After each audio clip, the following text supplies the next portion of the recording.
to go out with me Friday night? Jamie, let me, put it real nice. Buzz off, piece of brass. Crazy about me. Morning, everyone. Morning.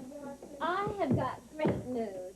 Our class has been selected to represent the 8th grade in the school's annual History Week play competition. Wow, big deal.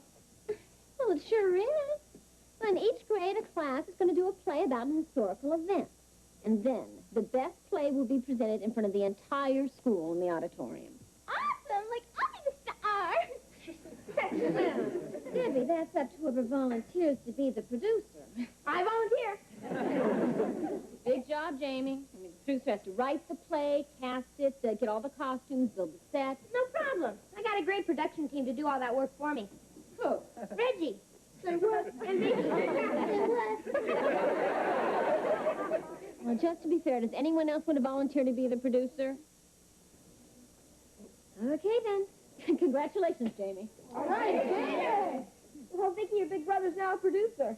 Wow, big deal, piece of bread.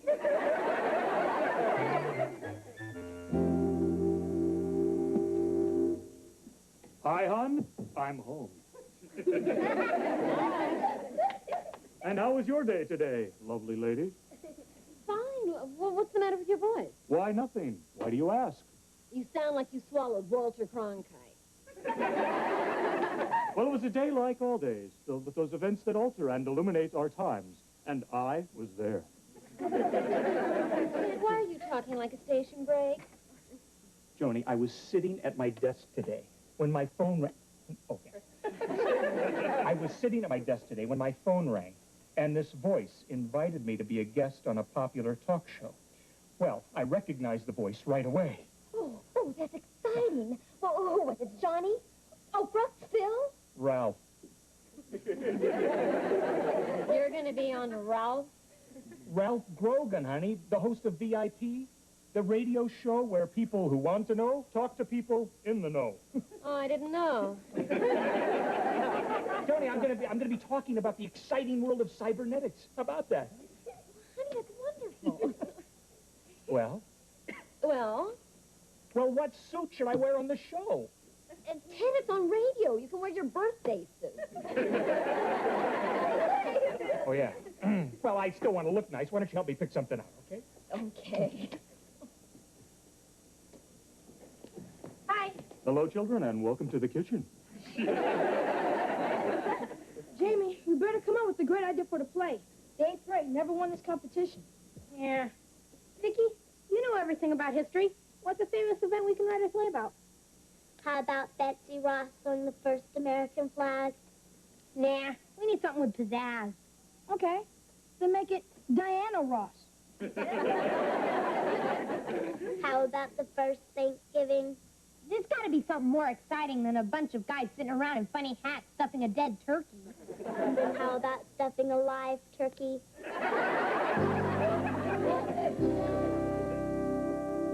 And then at the age of 14, Ralph, my grandfather bought me an erector set, and the rest is history. Ted, I don't think they're going to want to hear your whole life story on your radio interview. Oh, yeah, hon, maybe you're right. But I am a little nervous about tomorrow. I mean, I don't want to sound like a dummy. But why don't you help me practice? Well, sure, how? Well, why don't we pretend this is the radio station, and you can pretend to be Ralph Grogan, and I'll pretend to be Ted Lawson. I mean, well, you know what I mean. It's, you know, go ahead, go ahead. Welcome to the show. It's nice to have you here. Thank you, Ralph. Why don't you tell us a little about the work that you do at United Robotronics? Well, Ralph, I was... Sorry about that. All right. Well, I'm sure that you've heard the phrase, Mr. Lawson, behind every great man is a great woman. Yes? Would you tell us a little something about the great woman in your life? Well, to be honest, Ralph, I'm a self-made man. I did it all myself. Really? Yes, Well, may I make a suggestion, Mr. Lawson? of course. Remember when we talked about having another child? Mm-hmm. Do that yourself.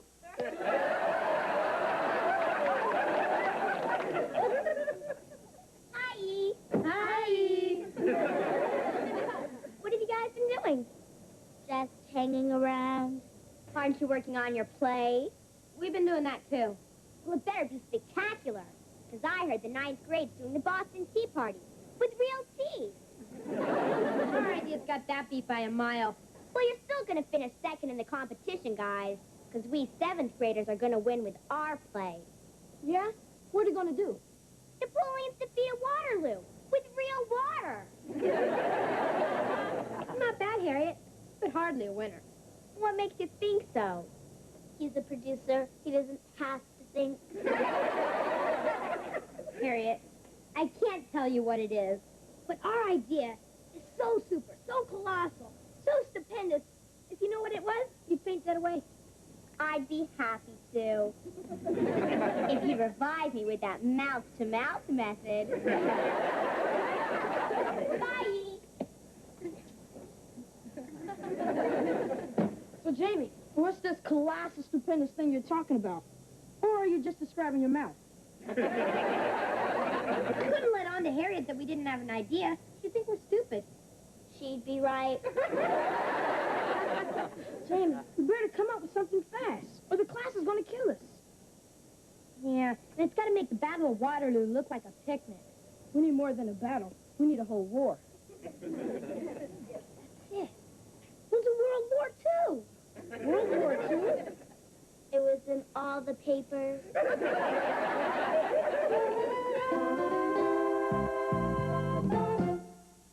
Small Wonder will return after these messages.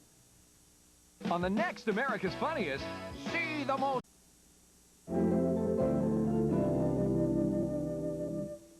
Excuse me, we're looking for Ralph Grogan. Well, you found him. That's me.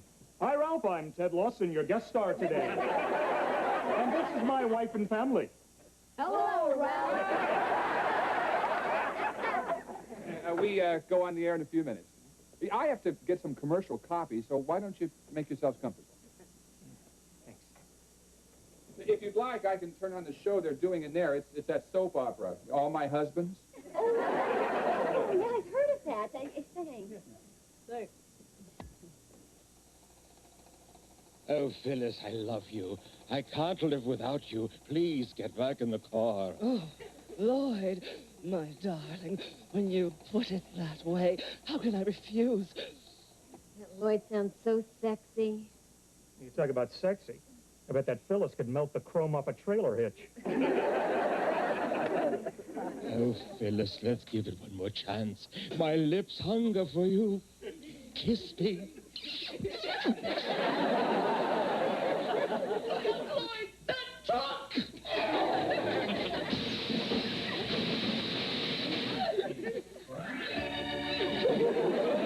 We'll be right back after these words from our sponsor.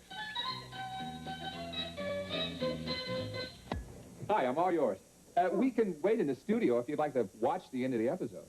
Oh, yeah, thanks.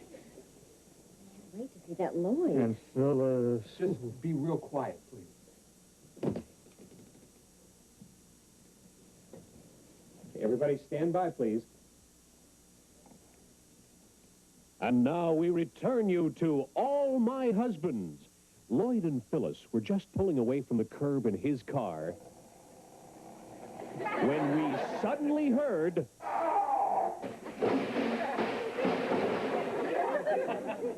Okay, stand back, folks. Here comes the ambulance. Make room, everybody. We're the paramedics. This isn't going to be pretty. Are you all right, lady? Yes, I think so, but I'm not sure about Lloyd. Sweetheart, speak to me. It's Phyllis. That's Phyllis? Speak to me, Lloyd. Phyllis, I love you. Lloyd? Tune in All My Husbands tomorrow when we'll hear Phyllis say... What was that? Paramedic? Lloyd is dead? Dinner? I'd love to.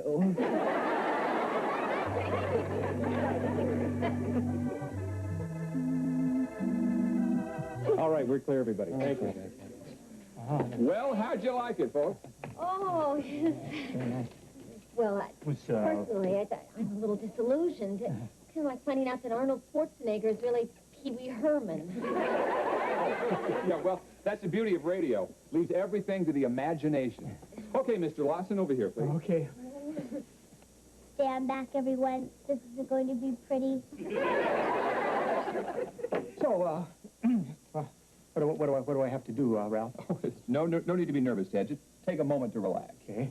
Yeah, we won't be on the air until that red light goes on. Oh, good. Good evening, folks. I'm Ralph Grogan, and this is VIP. My guest tonight is Ted Lawson, an authority on cybernetics and robotics. Welcome, Ted. How are you?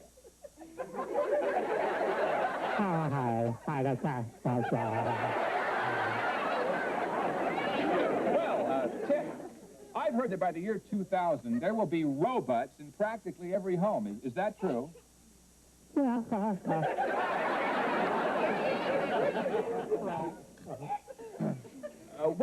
Let me put it this way, Ted. There'll be a lot of robots by the year 2000, right? Well, let's go to the phones. Our number is 555-2999. Here come those calls.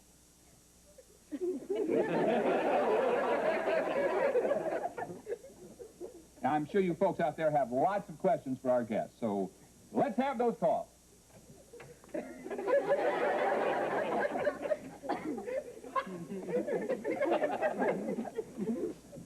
We'll give a free dinner to our first caller.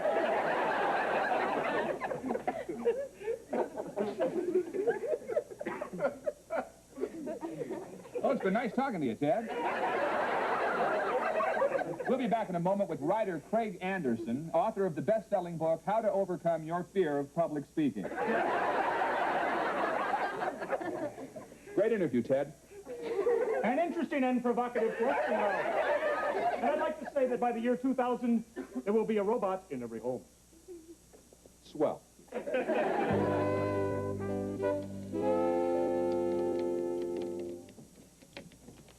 Almost finished typing our play, Vicky? Almost. Well, could you speed it up? Speed it up.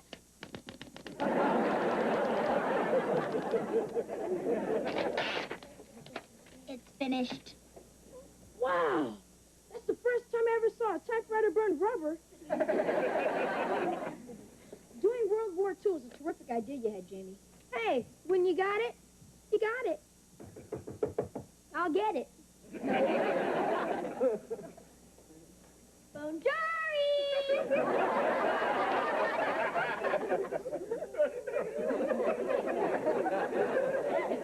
What are you supposed to be? Our class is doing the Battle of Waterloo. I'm playing Napoleon Bonaparte. Give me liberty or give me death. Napoleon didn't say that. Patrick Henry did.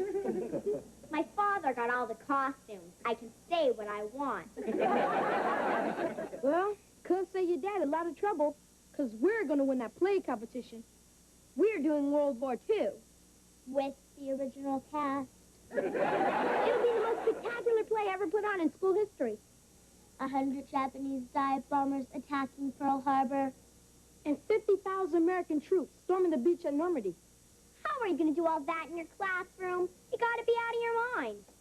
Harriet, it's people like you who are killing the theater. I hate to admit it, but Harriet's right. Our imagination was bigger than our brains. Imagination, the man said, that's the beauty of radio. It leaves everything to the imagination. That's it. Radio. That's how we can do World War II in class with 1,000 Japanese dive bombers if we want. Vicky, you're a genius. Hey, when you got it, you got it.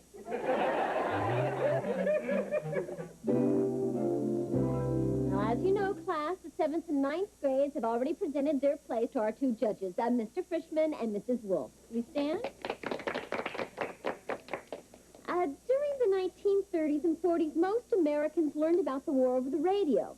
And with this in mind, the 8th grade is proud to present their play in the competition, a unique radio dramatization of World War II. In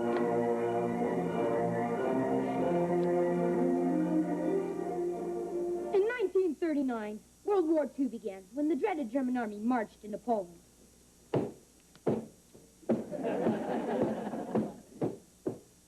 Back home in the USA, President Franklin Delano Roosevelt addressed an anxious nation. My fellow Americans, America will not enter the war. But 2 years later, on December 7th, 1941, the Japanese attacked Pearl Harbor.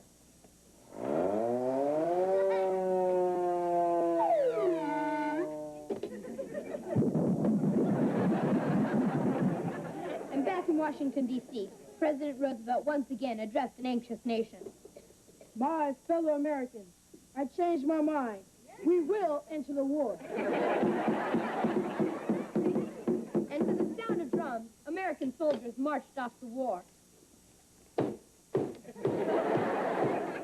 As American forces fought their way across the Pacific, the Japanese tried to undermine morale with the propaganda broadcasts of Tokyo Rose. Right, hurrah, America's GI! Right, give it up. Get lost. So sorry. Go home, open Toyota dealership. Back in Europe, the battle raged on. We take you now to the European front, where the Allies are engaged in hand-to-hand combat with the enemy. Ooh, ow, ooh, ow. A guy could get killed out here. Meanwhile, back home in the USA, people were reacting to news from the battle zone.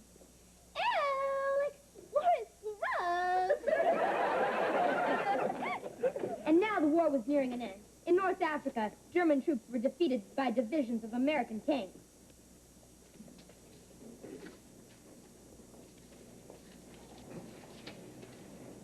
I said German troops were defeated by divisions of American tanks. Tanks, you see, tanks. You're welcome, Jamie, you're welcome. Take my word for it. The American tanks won. And in 1945, the Allies marched into Berlin with flags flying and a band playing a victory march. Apparently, the band was led by Corporal Lawrence Welch.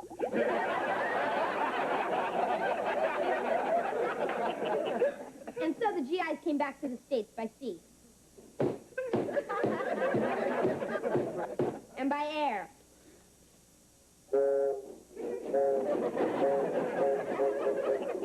Where they greeted their loved ones who they hadn't seen in years. Hey, Lucy, I'm home.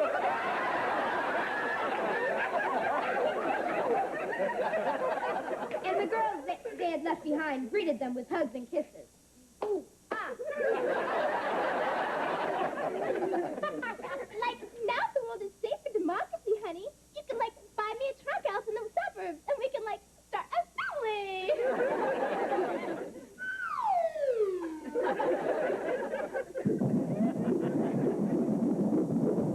I guess that's how they got the term baby boom. That's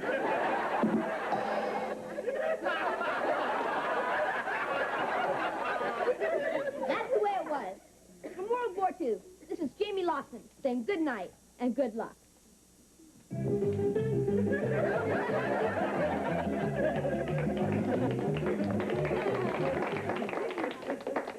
Thank you, kids. That was a very interesting interpretation of World War II. But we won it anyway. Judges?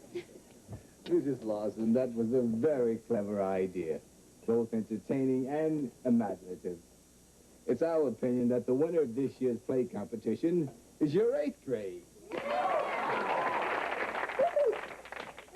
Well, Debbie, now that I've made you a star, how'd you like to go out with me tonight? Like, I'd rather shop at Kmart.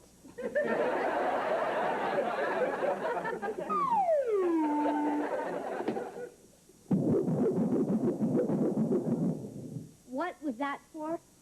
You bombed.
worm for our fishing trip.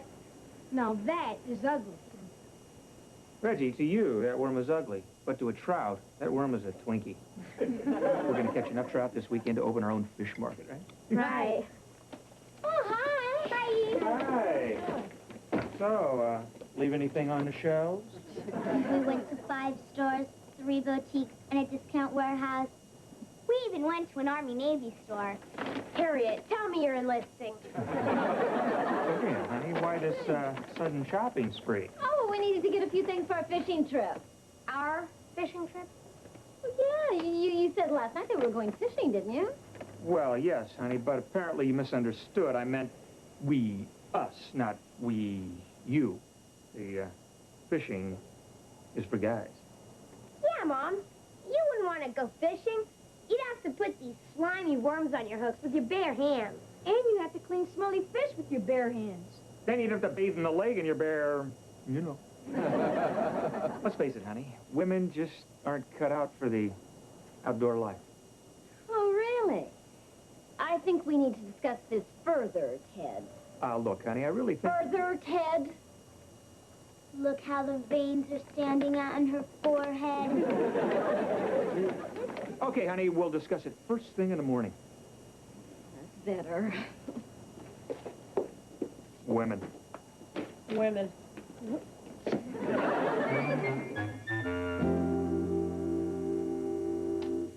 Quiet, guys. We want to get out of here without making a sound. Thought you were going to talk to Mom before we left. I did talk to her. What'd she say? Nothing. She was asleep. It's okay. I gave her a note with some flowers. Boy, there's more to fishing than I realized. 2 more steps to freedom. Walking in our sleep, are we? Hey, morning, hon. We were just talking about you. All right, guys? Right. That's a fact, ma'am. Ted Lawson, what you're doing is sneaky and underhanded. Joan, darling, I'm only thinking of you. We are going to be miles from civilization. What if, God forbid, there was an emergency? You couldn't handle it, hon. You'd go to pieces. I mean, you get upset over a broken fingernail. Uh-huh. Uh-huh. Or when you get a run in your stocking. Uh-huh. Uh-huh. Joni, it's nothing personal. It's just that, guys got to do what guys got to do. Right on. Yeah, baby. Sure. I understand. You do? Why should I complain? I got flowers. Go ahead. Have a good time, macho men. We will. Thanks. Well, thanks, hon. You, Vic. Bye, hon. See you tomorrow night. I love you.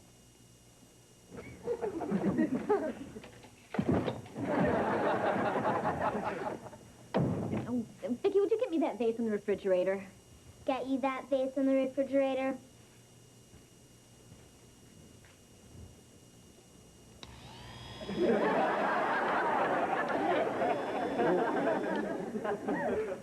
Thanks, Vicki. If your father thinks he's going to get away with this, he's crazy. Gals gotta do what gals gotta do. Right, Vicki? Right. What do we gotta do? You'll see. Greasy spoon and tuna pie. Greasy spoon and tuna pie. Stick a finger in your eye. Ow. So we're happy campers. Happy campers. Hey, this looks like a great place right here, huh? Unless you guys want to hike up another mile or 2. No, it's great. Fine. It's gonna be good. The only thing missing is the Golden Arch. When do we eat? Guys, first we put up the tent, then we go fishing, and then we eat what we catch. I knew we should have stopped at that food stand at the bottom of the hill. Fellas, I don't eat anywhere where they serve food and bait out the same window. Know what I mean? Okay, let's get the tent up. Mr. Larson, are you sure we're doing this right? Reggie, I've done this 100 times. Then how come the door opening's on the top? Yeah, Dad. It's like putting on long underwear and your head goes through the flap. Guys, why are we bothering with this tent anyway? I mean, we got sleeping bags, right? Huh? Let's sleep under the stars. Let's commune with nature. I think nature just communed back. What was that? There it is again.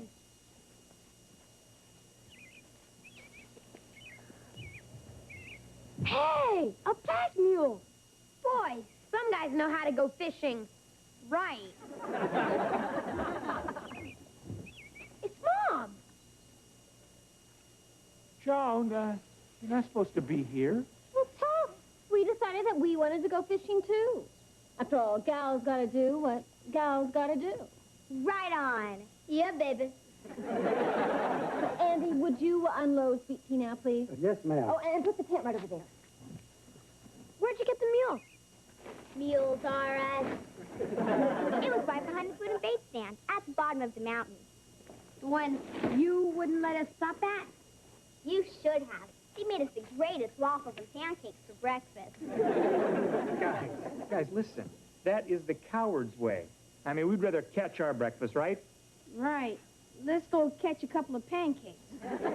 All unloaded, Mrs. Lawson. I'll be back for you tomorrow at 4. Oh, fine. Thanks, Andy.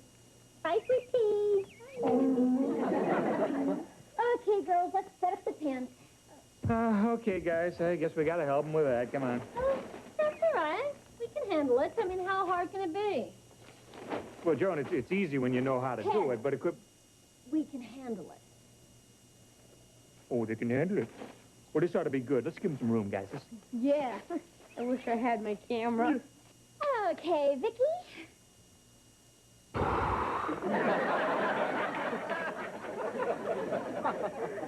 It's easy when you know how.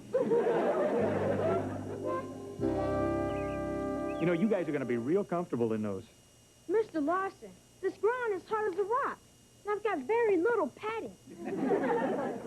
Guys, we are in the great outdoors here. I mean, what do you want? A big soft mattress and fluffy pillows? Yes! Guys, we are fishermen. All a fisherman needs is his rod, his reel, and some bait. So drop your rolls, grab your poles, and follow me. Better hurry up, girls. You're going to miss all the good fishing this morning. Oh, don't worry about us. We'll be along. Harriet, will you take these pillows and put them in on the air mattresses? Pillows? Air mattresses? Of course. This ground's hard as a rock. What else have you got in there, Mom? Oh, just the basic necessities. Portable color television with remote control. A chaise lounge. What, no beach umbrella? Beach umbrella. I don't believe this. Believe it.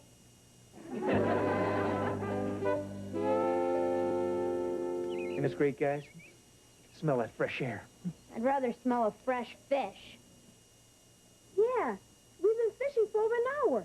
And all I hooked is my pants. Hi, guys. Hi. Hi. How's the fishing? Hey, it's great. It's just great. Have you caught any, Jamie? Well, I caught one for over half an hour. But it got away. It was really a whopper.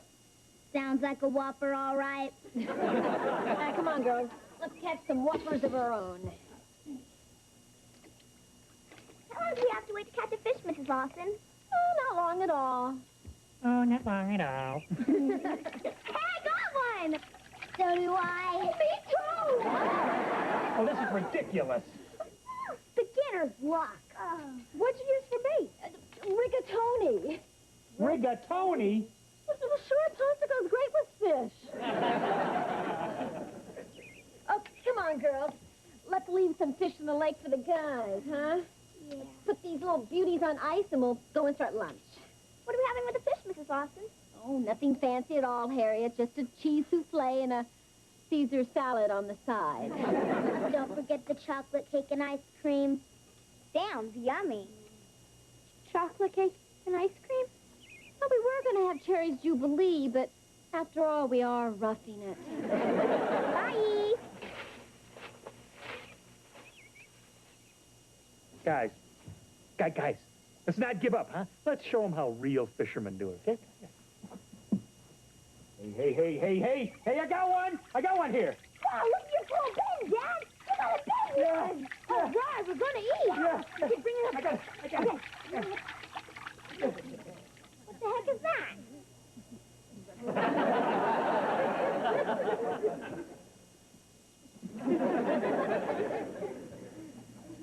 Well, it is a fish.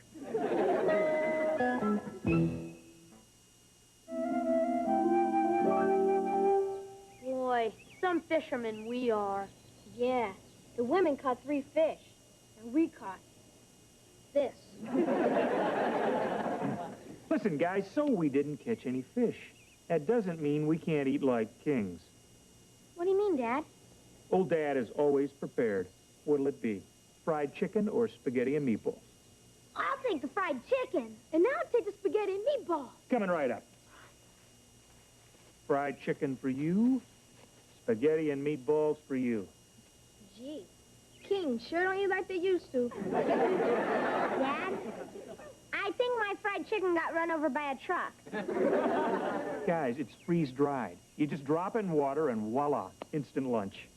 Mr. Lawson, I don't like to eat any food that comes inside of its own barf bag. Guys, you're gonna love it. I'll go get some water.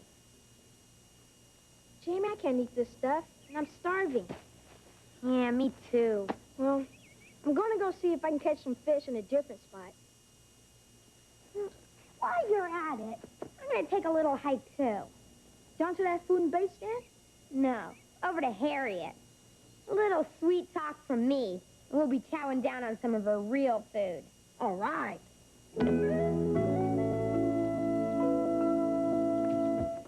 Oh, Jamie, this is a wonderful idea to have a picnic alone with you. Now, what's so important you wanted to say to me? Why don't we eat first? Or why don't we talk first? Okay. Well, Harriet, I've known you for a long time. And I guess I've seemed to care for you. Listen.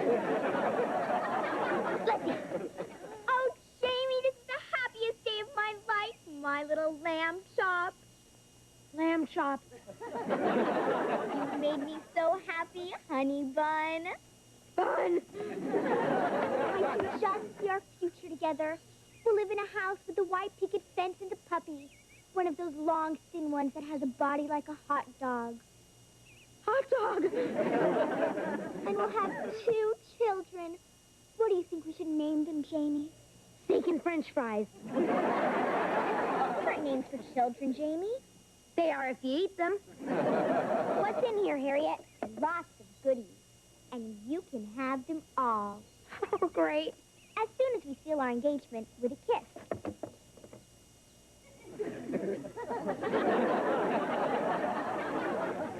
No, I can't do it. I'd rather fight squirrels for their nuts.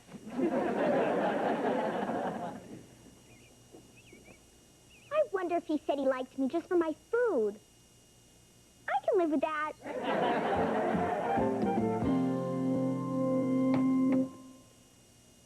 Vicki, would you toss the salad, please? Toss the salad.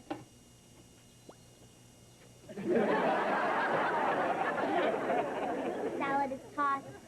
Thank you, Vicki. Hi. Oh, hi. Well, we were just preparing lunch.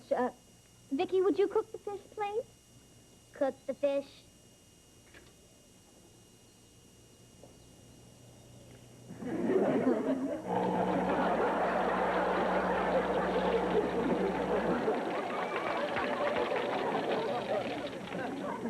Oh, thank you, Vicki. Boy, this outdoor life is a snap. Well, sure, when you got a robot to do all the work for you. Oh, are you saying that I couldn't handle it without Vicki? Hey, if the pantyhose fits, wear it, huh? Right. All right. Vicki, from now on, you're not to use any of your special abilities for the rest of the fishing trip. Got it? Got it. Good. Good. Good luck, hotshot. Okay, guys, no more fooling around. We're going to do some serious fishing. This time, we're going to go further up the lake. Dad, based on your track record so far, Reggie and I will go further down the lake. Good idea. We'll catch them coming and going. Hi. Hi, guys. You having fun? On a scale of 1 to 10, We haven't stepped on the scale yet. We're gonna do some more fishing. My poor Jamie. Still trying to catch little fish? Are you suggesting that I don't know what I'm doing? If the pantyhose fits, wear it. Can I go with you, Jamie? No way. Why should we take you? I have some chocolate cake in here. Good reason.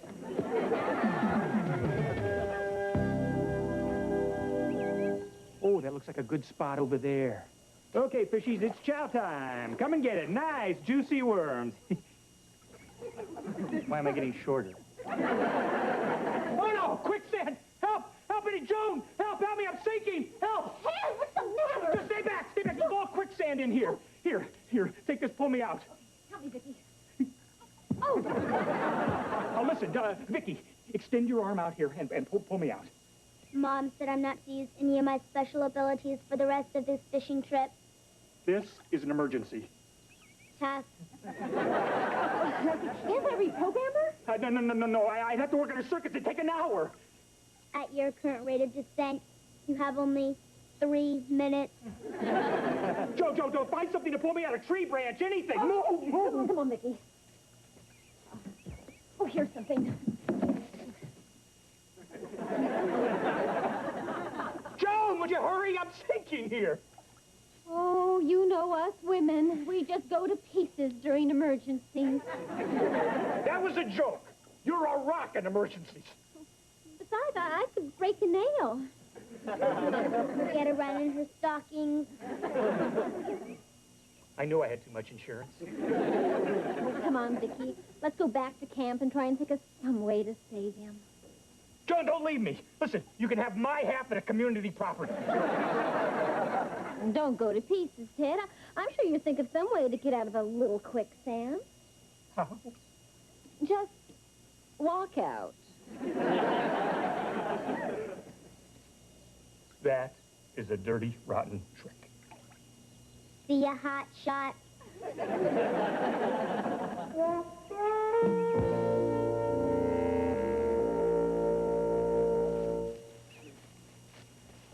Dad, we didn't catch anything. Yeah, me neither. Gee, Mr. Lawson, what happened to you? Well, I hooked a big one, and it pulled me into the lake, and then it got away. Sounds like another whopper.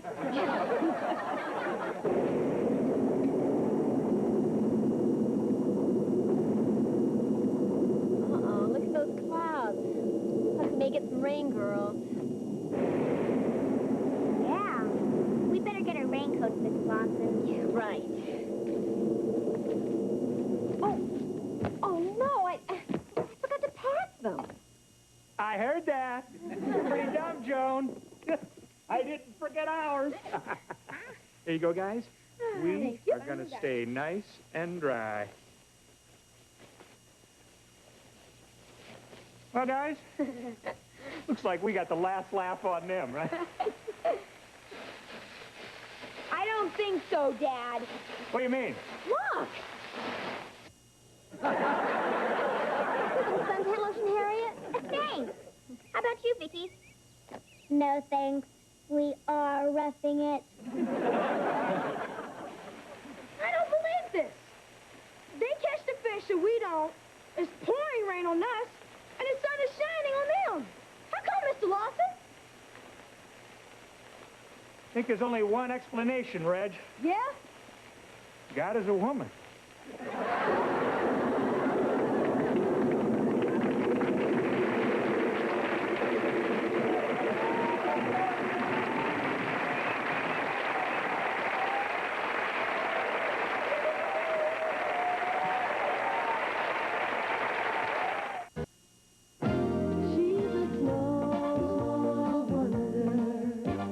Radiant bright with soft curls. She's a small wonder.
She's scavenging for food.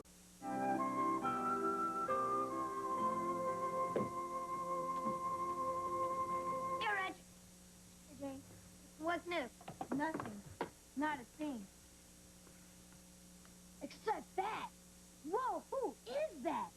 Her name is Brandy Ross. She's 13, and she started school yesterday. Great. And she has a boyfriend named Tyrone who can reduce you to bite-sized chunks. For a fox like that, I'll take my chances. Brandy doesn't know it yet, but she's about to crumble to Reggie Powell. Well, then you better make it fast. She can't hold much more water. My motto is, wrap 'em and trap 'em. I'm just gonna slide up to her and say, hey, little mama, don't be a fool.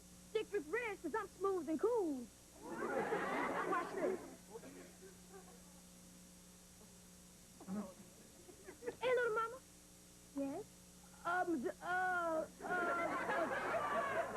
you okay? Come back when you learn how to talk. See ya.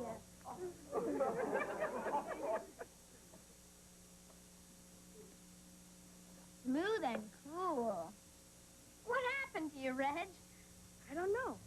I looked at her. She's got those big, soft, brown eyes. So do cows. I just can't explain it. It's like something suddenly took my breath away. Maybe your shorts are too tight. You know what it is, Jamie? It's love. For the first time in my life, I'm in love again. But I acted like such a numbskull. What am I going to do?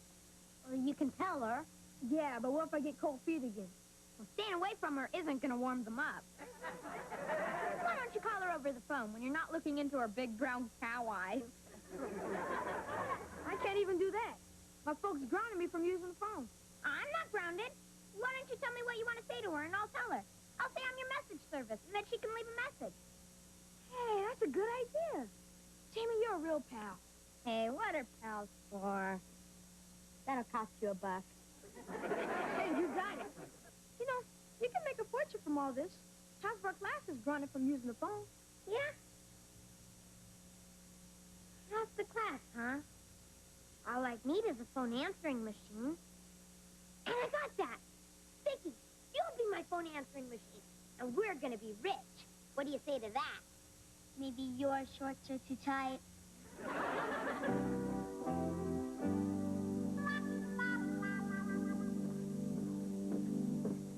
The laundry is put away. Oh, thanks, Vicky. Oh, there. I hope this is doing me some good. It's important for a woman to keep her chassis classy. You want to give it a try? I'll try.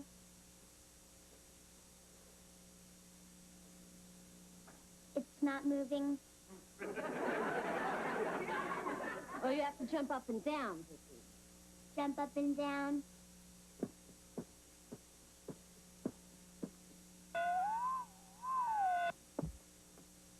Nice of you to drop in, Vicky. I've got to keep my chassis classy. I was just showing Vicky how to use the trampoline. How was your day, honey? Not as good as my night's gonna be. Come here. Not in front of the IDK. That means me backwards. Well, he said, changing the subject, ran into Mr. Jennings today. Oh, the president of your company? No, his son, Harold, the future president. And so I invited him and his wife over for dinner tomorrow night. Can't hurt to play a little office politics. You understand, right? Sure. Well, you know, actually, I like Harold. It's his wife, Cynthia, I can't stand. But she's always walking around with her nose up in the air like she's smelling something. And what she's smelling is us. Can I have something to nibble on before dinner? How about some carrot sticks? How about an ear? Not in front of the IDK.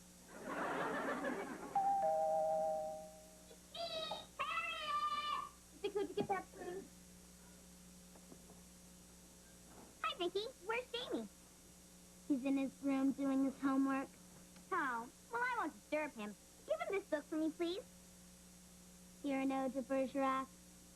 So romantic. All about a poet with a big nose who's madly in love with a beautiful girl, Roxanne.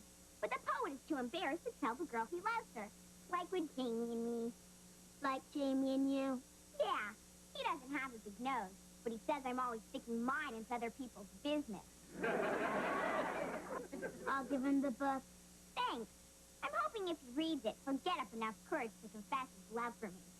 Just in case, I crossed out the word Roxanne on every page and wrote in Harriet. You should read the book too, Vicky. Okay. I just read it. That's impossible. Anyway, as Cyrano said, thy name is like a golden bell hung from my heart. And as Jamie said, get lost, Harriet.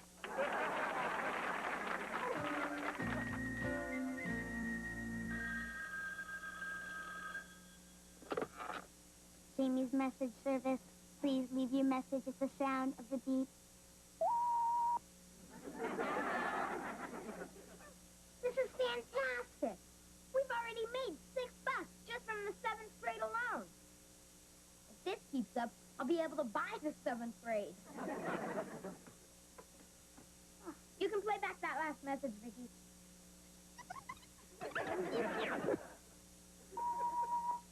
Hey, man, this is Tyrone. Tell Brandy I'm going with my folks tomorrow, so I won't be able to meet her at 10 in the schoolyard. Yo.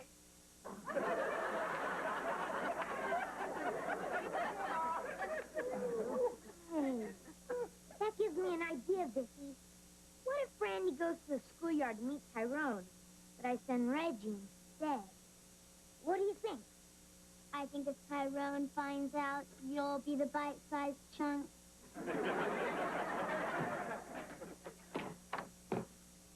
Oh, hi, honey. Joni, what's going on? I've been trying to phone you for over an hour, and the line's been busy. Who have you been talking to? Oh, nobody. I just got home myself. I've been out shopping for tonight's dinner with the Jennings. That's why I was trying to call you. They had to cancel out. Oh, I couldn't be more disappointed. I guess the phone's out of order. I guess it isn't. Wonder what was wrong. Jamie's message service? No wonder the phone was tied up. Well, I got a message for him. The phone's going to be okay. He's going to be out of order.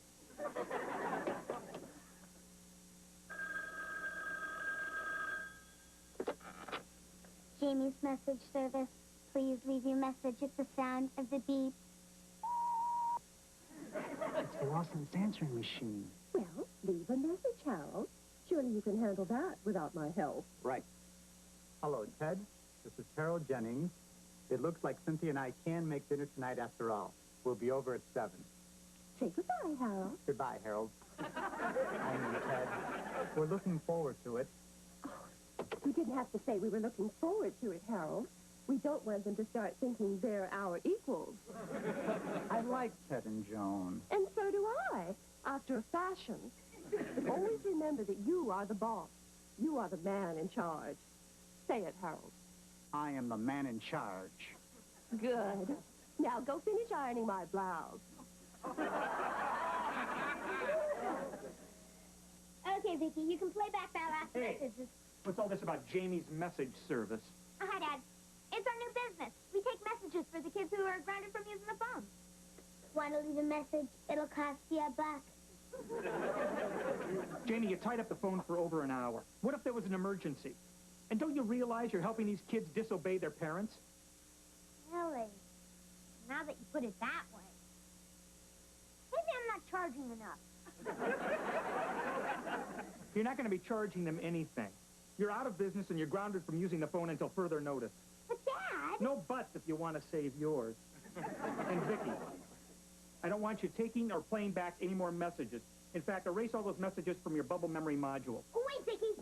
A new message just came in, Dad. I don't know who it was. I don't care if it was E.T. phoning home. Forget it, Vicky. Vicky, just between us, who was that last message from? I forgot. On the next Home Improvement, what was supposed to be the I still say it was a good idea, Vicky. But I guess we're out of the phone business for good. I loved you ever since one night when a voice that I never would have known under my window breathed just so sweet.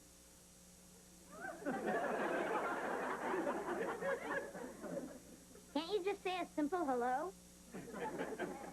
Don't you have a romantic bone in your head, Turkey? Now it's Cyrano de Bergerac. Didn't Vicky give you the book? I gave the turkey the book. Yeah, great book. I used it to squish a spider. I was hoping you'd read it and then tell me I'm the most desirable, enchanting creature on earth. But I'll settle for Frecklehead. I'll give you one thing, Harriet. You sure are persistent. I sure am. And I'm going to give you just 24 hours to read that book, Jamie. And what if I don't? Then I'll give you 48 hours.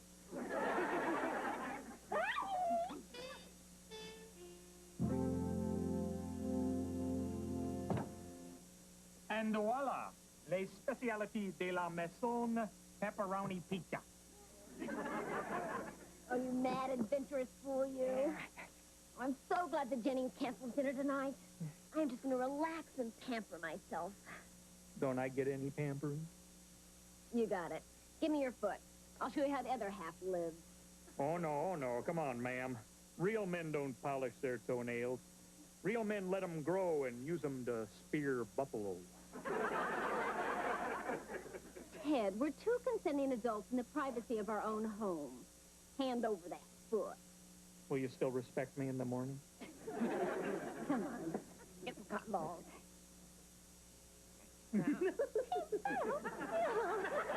It tickles. Honey, I want to ask you something. Do you think that I'd look good as a redhead? Why not? You look good as a brunette and a blonde. Ow! I'm serious. Wait, let me tell you something, okay? Now. Oh. So what you think? I can take it back if you don't like it.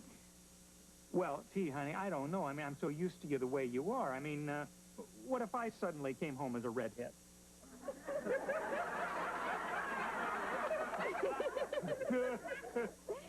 Come on over here. You gotta see this. All you need is a big ball on the end of your nose and exploding pants. I look like Orphan Annie with eyeballs. You think it's too busy with my outfit? Mr.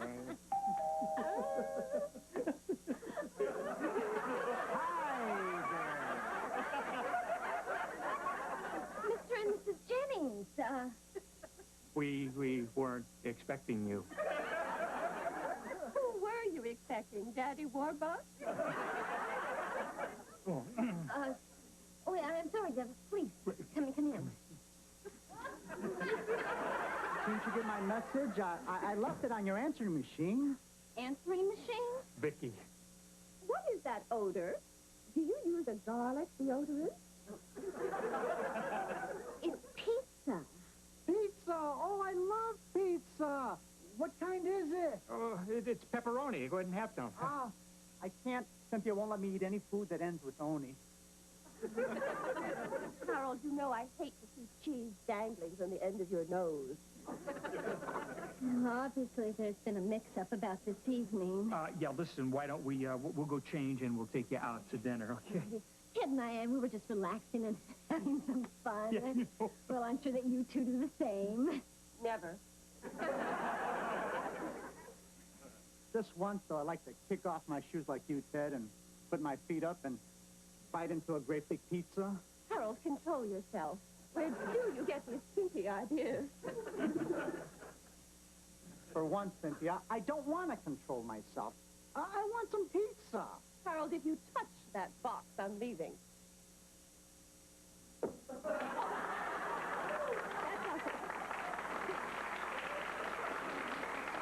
I'll wait for you in the car. And if I smell pizza on your breath, you're sleeping on the sofa tonight. Quick, let's have some pizza. Help yourself here. I'm really sorry about this, Harold. Oh, quite all right. Don't worry about it. Mmm, heaven. This makes the whole evening worthwhile. Don't you want some more? No, just enough to keep me on the sofa. Thanks for everything. Harold, are you coming or not? Can I use some of your cotton balls, please? For your toes? Harold! No, for my ears.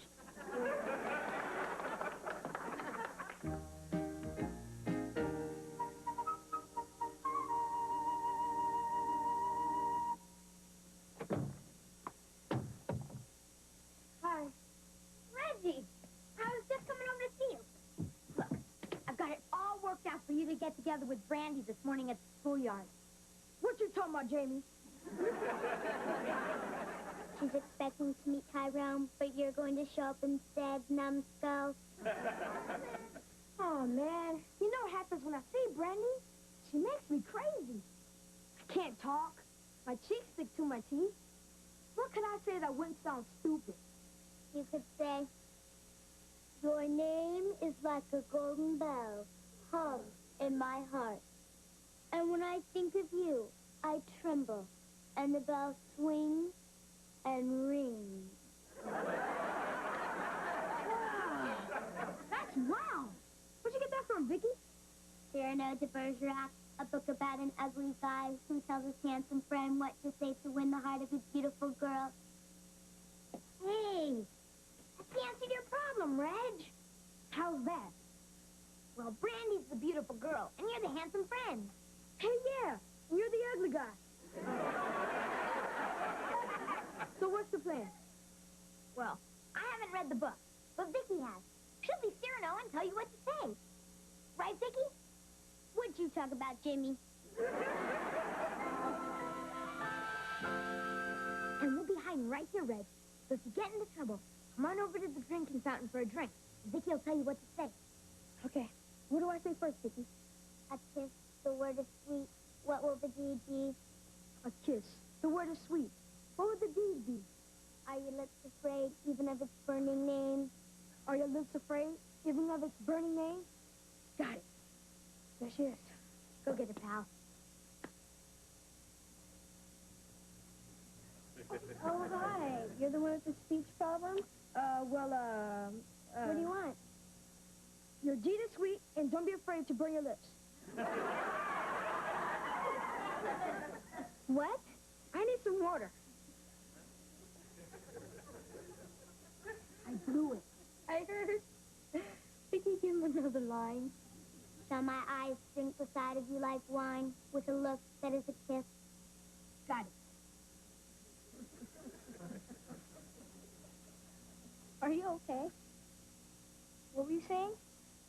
I've got wine in my eyes and at the sight of you, and kiss my drink.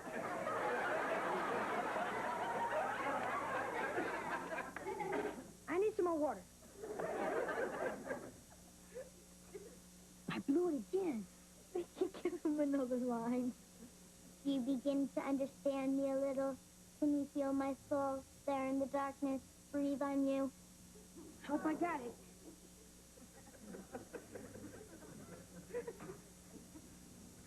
Do you mind telling me what is going on? Brandy, did you begin to understand me a little? Can I breathe on your soul while you feel me in the darkness?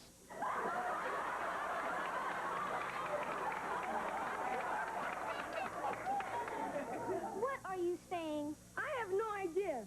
Excuse me. Look, I demand to know what is going on. What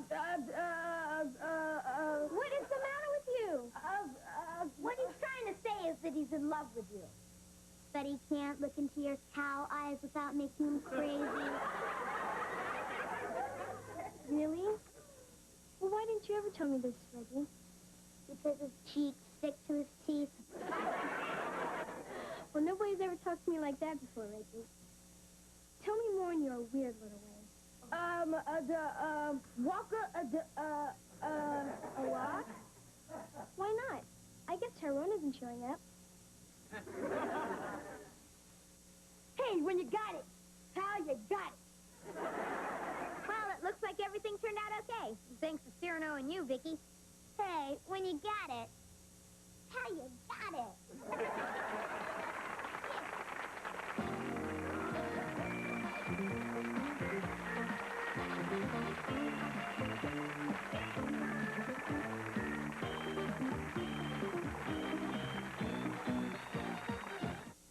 Sense International gives you great...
Morning.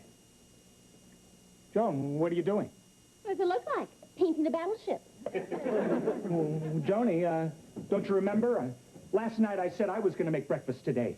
I was going to make my liver and cabbage omelet. That's why Mom had me wake her up early.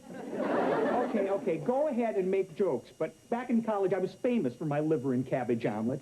I mean, I was the fraternity cook, you know. Your cooking is the reason they started swallowing goldfish. Okay, you guys are the losers. Oh, speaking of college, Joni, you'll never guess who I ran into yesterday who just happened to be passing through town. Benny Gross. Benny Gross. Oh, no, not that awful fraternity brother of yours. Yep. The same Benny Gross that wrote that sleazy gossip column in the college newspaper. Oh, just thinking about it makes me want to bathe. He gave me one of his big bear hugs, and I wanted to walk through a car wash.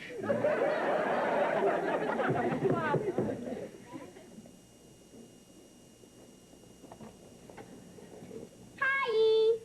Hi! Vicky, I need to talk to you. OPGS. What's OPGS? Outside, please. Girl stuff. Go ahead, Vicky, but come back PDQ. A-okay.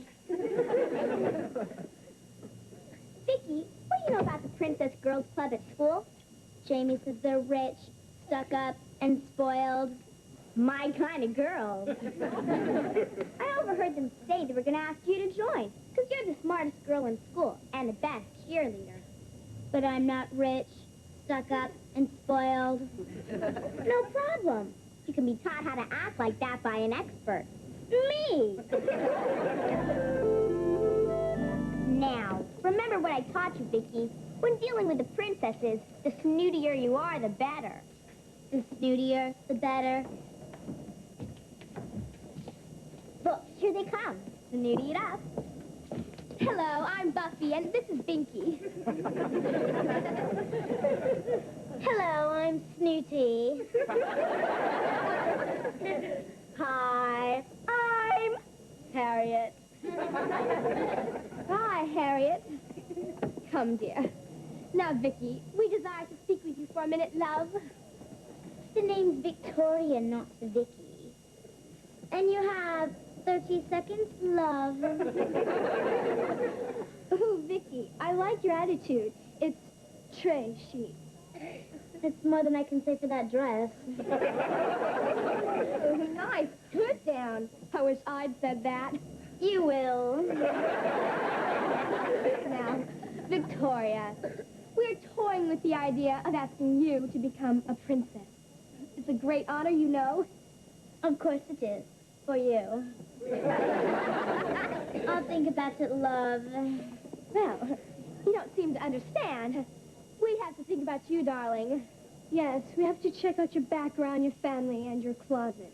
Yes, for skeletons, you know. Our skeletons don't live in closets. We bought them a condo. Hey, oh, Jamie, your sister's talking to the princesses. Boy, they foxes. Yeah, they're probably using her to get to me. Yeah, right. That's like using Cher to get to P.B. Herman. James, I don't even know you're alive. Oh, yeah? We'll watch. As the Big J shows you how to bait the hook and reel one in. Hey there, foxes. ¿Qué pasa? Who are you? Or more to the point, What are you? I'm Jamie, Vicky's older, sophisticated, worldly, available brother. Victoria. We'll consider you anyway.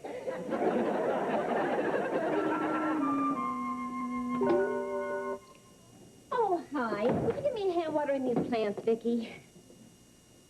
Joan, darling. The name is Victoria, and I don't do menial tasks. What? That's why we have hired servants. Well, we don't happen to have any hired servants. Then hire some. Oh, hi. What's up? Ask Queen Victoria. Who? You better take a look at Vicky. She's acting very peculiar. In a minute, honey. Would you believe... Theodore, darling, would you be a love and inform the kitchen staff to serve me a light repast in my boudoir? Well, hold it, Queenie. Yes, Daddy, dearest. Well, apparently somebody reprogrammed her. She's having a circuit malfunction. Turn around, Vicky. As you wish, Peter. Well, as I started to say, honey, would you believe that sleazeball Benny Gross phoned me at work today? How he tracked me down, I will never know. Well, you didn't ask him over. Are you kidding? I just gave him the old, let's get together sometime, and then I hung up, right? Oh, good. That'll save us from having the house fumigated. Hey, anybody home? Benny, what are you doing here? Well, you said let's get together sometime, and I got to go out of town tomorrow, so here I am, pal. How unfortunate. I bet you have to go out of town. Joni, baby, cutie. Come here and give old Benny a major league hug. Still skinny as a rail. Nothing a man can sink his teeth into. And you still look like a hairy beach ball. Hey, who's this little spark plug? Well, this is our daughter, Vicky. Well, it's nice to meet you, cutie. Of course it is, sleazeball. Now, if you'll excuse me, I desire a bubble bath. Hey, what's that thing on her back? Well, that's, you see, she likes to watch those robots from outer space cartoons, you know, and she likes to pretend that she's a robot, and so I built her that backpack, yeah. Well, it sure looked real. Well, of course it looked real. I mean, after all, Ted is a robotics engineer. Really? You know, I never had you figured for an egghead. Finally, came out of your shell? Oh, hey, but speaking of eggs, any chance of getting one of your great liver and cabbage omelets? Manny, we really weren't expecting guests for dinner. Well, great, then it'll be just us. Come on, let's sit down and catch up on old times. So, what have you guys been up to? Nothing. Yeah, that figures. What have you been up to? Well, I happen to be in more supermarkets than Captain Crunch. It's because of me that people don't get bored in checkout lines. What do? Yodel and drop your pants? I don't know how to yodel.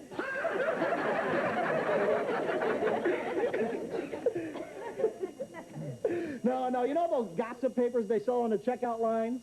Well, I am the ace reporter for the National Tattletale.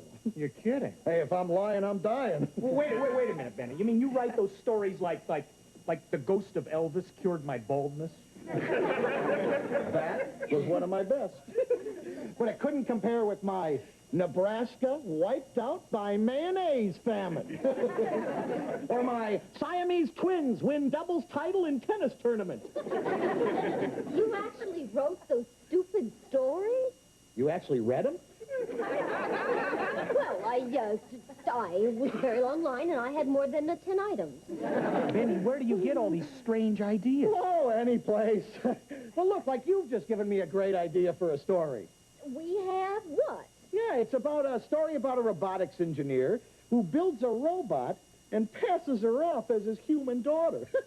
What? Come on, Benny, that's absurd. I mean,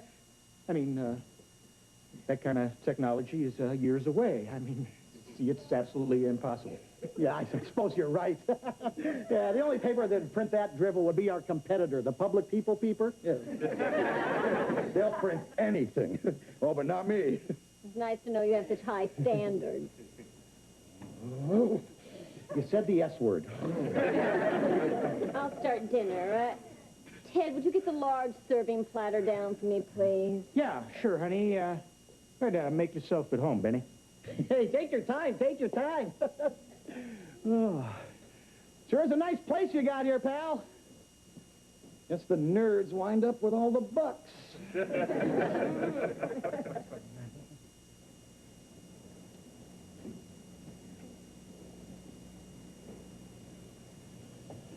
Cute kid.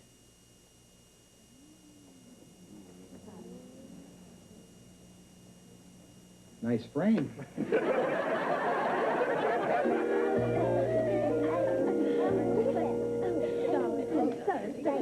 What's going on? Jamie, did your sister come with an extension cord? What do you mean? How often do you have to change her batteries? What are you guys talking about? Oh, well, see for yourself. Oh, no. I mean, what's up?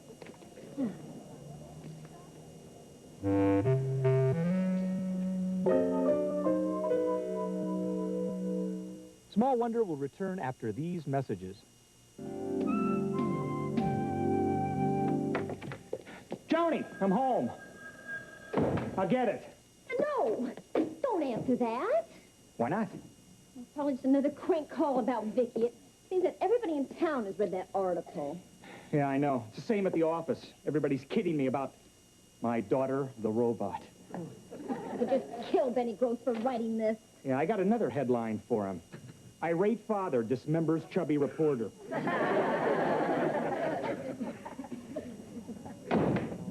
Hi. Jamie, what happened to you? I got into a fight about someone making fun of Vicky. Who? The 8th grade.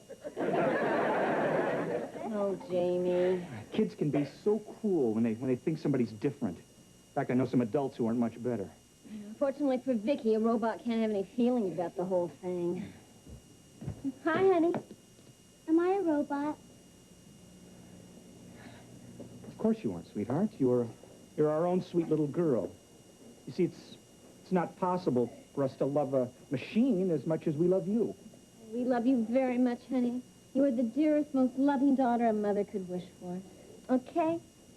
Boy, you ask a simple question, you get a pageant. Dad, you ever gonna tell her she's a robot? I can't, Jamie. You see, she's programmed to think that she's a real little girl, so I can see how close to a human she can get. Another crank call. No.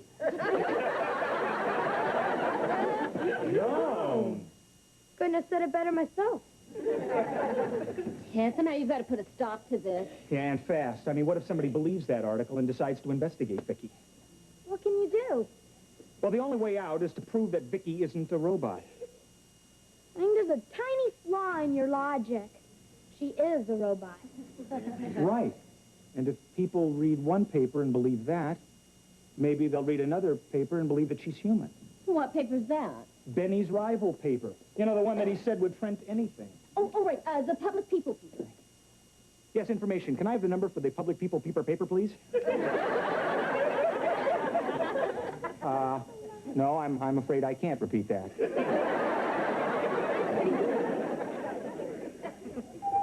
Oh, that that must be the man from the paper, the public pooper scooper. I mean, the peeper. You were right the first time, honey. Kids, get ready. Ready? Mrs. Lawson? Yes? I'm William Willis from the Public People Peeper, the paper for peeping people. Please come in. Thank you. Hi, Ted Lawson. Please sit down. Thank you very much. I'm sorry I couldn't get here sooner, but I had to meet a deadline for next week's edition. Big story. Merv Griffin eaten by a giant clam. I can't wait to read it. So you say you have a story for me. Besides, I wanted to meet this daughter of yours, the so-called robot. Why, Mr. Willis, you sound as if you don't believe the story written in the National Tattletale. Oh, nobody believes anything that phony rag prints. Well, what's the story you've got anyhow? And why didn't you give it to them? Well, the Tattletale pulled a fast one on us. Yeah, they promised to pay us $1,000 for the story about our robot daughter. And then when they printed it, they refused to pay. But we got the last laugh, and we're no fools. We didn't tell them the whole story. Oh? Well, what is the whole story? Mr. Willis, we don't intend to get burned again. So, if I give you a story that's 4 times as good as the one the Tattletale printed, what's it worth to you? Oh, you are distrustful and conniving. Yeah. My kind of people. Look, I'll tell you what I'll do. If your story is really as good as 4 times as you say it is, I will give you a check for 4 times the amount that they'll pay you. 4,000. 3. All right, it's a deal. Well, what's the story already? Well, we told the Tattletale about our robot daughter, but we didn't tell them about our other special children. Oh? What's so special about them? They're robots, too. A whole family of robots? Come on, give me a break. All right, Mr. Willis. Would you like to meet them? More than the Tooth Fairy. Okay, you already met our robot daughter, Vicky. Vicky, come out here, please. Say hello, Vicky. Hello, human. I'd like you to meet our other robot daughter. Say hello, Harriet. Hello, human. And our other robot daughter.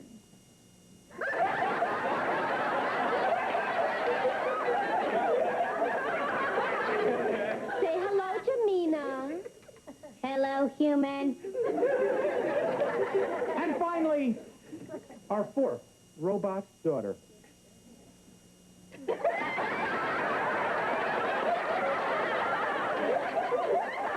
Say hello, Regina. What's happening, human?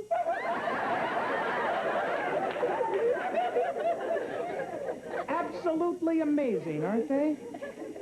Okay, robots, let's show Mr. Willis what you can do.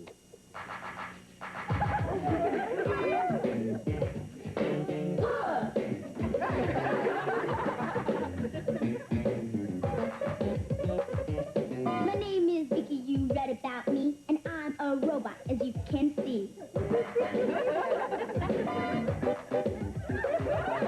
Nuts and bolts with a small generator, all thanks to Dad, who is our creator. I'm the robot that's full of spunk. I'm made of wires and screws and junk.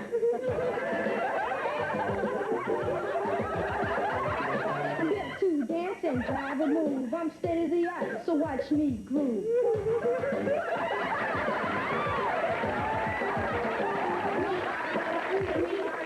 We don't need food, we don't need school, and sleep for us is way overrated because our searches are integrated.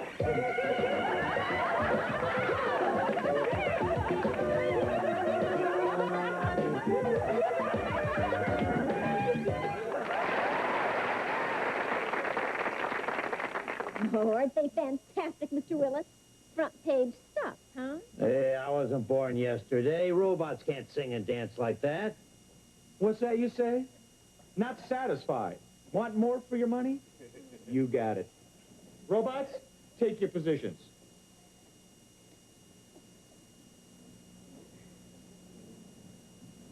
Pinkies up. Robots, do your thing.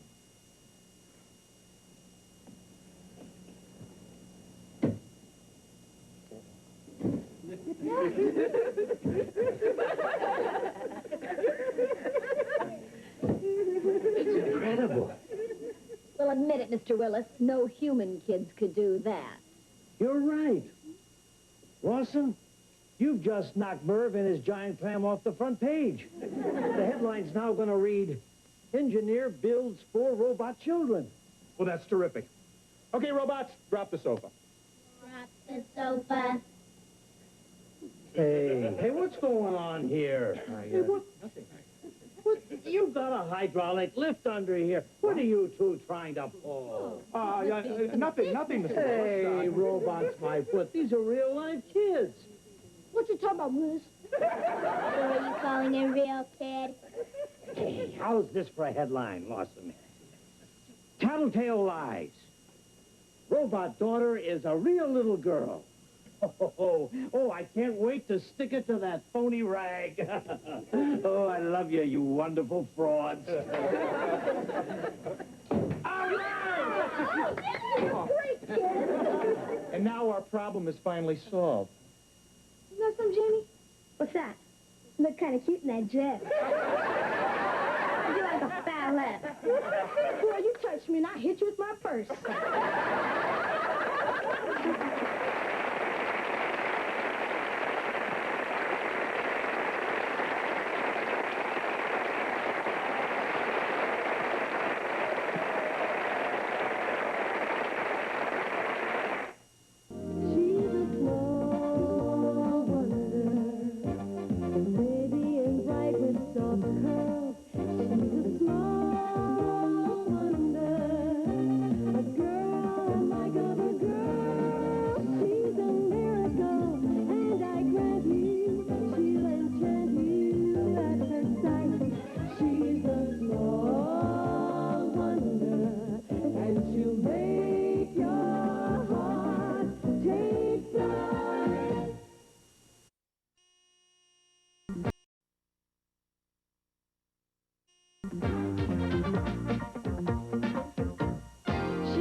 His adventure over, Tarzan returned to his house in the jungle with his friends, Cheetah the chimp,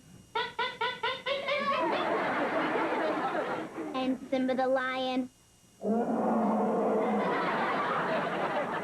and his beautiful wife, Jane. Welcome back, you big ape. As Jane and Cheetah kissed him, Tarzan let out a cry of happiness.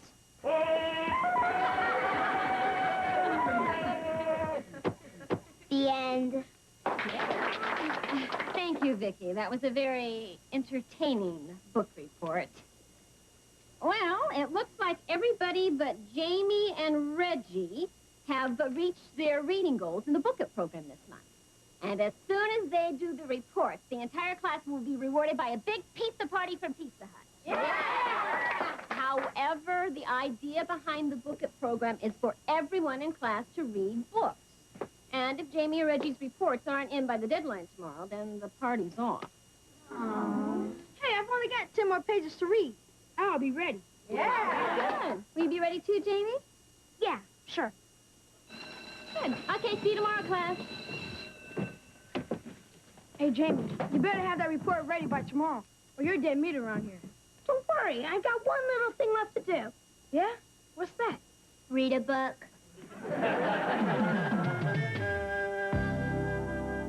Okay, Vicky, stand right there. Okay. arms real fast and fly.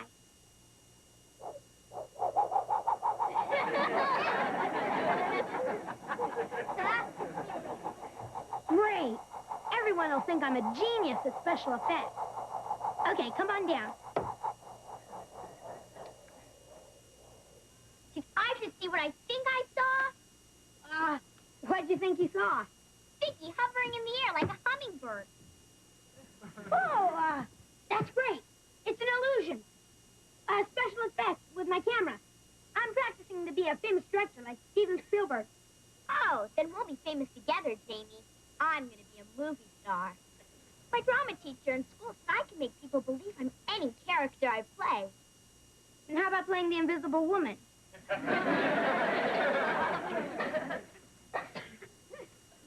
Amy Lawson, you're so mean to me. You always put me down and you make me feel like I'm nothing. Yeah. I didn't mean it. Come on, stop crying. I'm sorry. Fooled you, didn't I?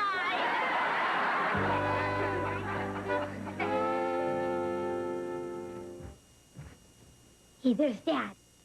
Okay, Vicky, in this scene, you're the bride of Dracula. Dad's your next victim. Ready? Action.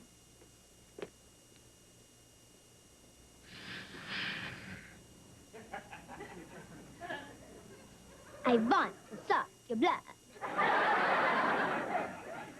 Yeah, no problem in a minute, Vicky. I can't wait. I must return to my tomb. Out! Vicky, would you cut that out? Cut! Print! Great scene, kids. Jamie, why are you fooling around with that camera? Mom says you're supposed to be reading a book for a report tomorrow. Great emotion. Give me more. You want more? I'll give you more. You want to know where? Jamie, your class is depending on you to read a book.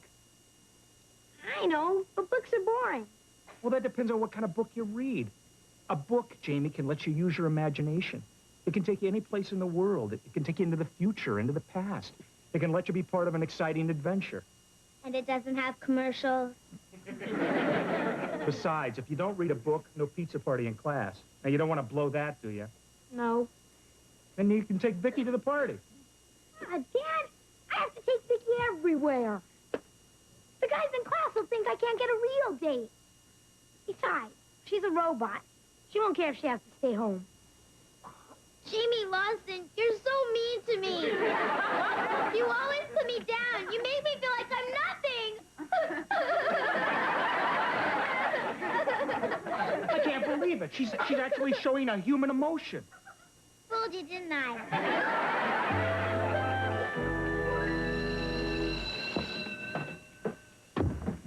Morning, class. Morning, class. Now, today we're going to hear the last two book reports in our Book It program. And first up is Reggie Williams, who's going to give a report to us on his book, Robin Hood. You ready, Reggie?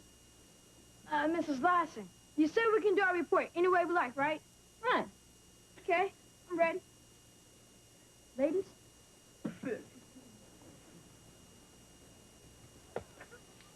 Hit it. A long time ago and way back when, there's a dude named Robin and his merry men.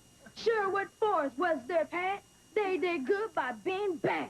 Being bad. Being bad. They did good by being bad. Little John Will Scarlet too. We're part of Robin's wrecking crew. Robin Hood, he was cool. Mess with him and I pity the fool. Pity the fool. Pity the fool. Mess with him and I pity the fool. With this fox named Mary Ann and no Friar Tuck. Chris John and the sheriff tried real hard, but they were out of luck. Robin Hood in the days of yore robbed from the rich and gave to the poor. Gave to the poor. Gave to the poor. That's our story. There ain't no more. All right.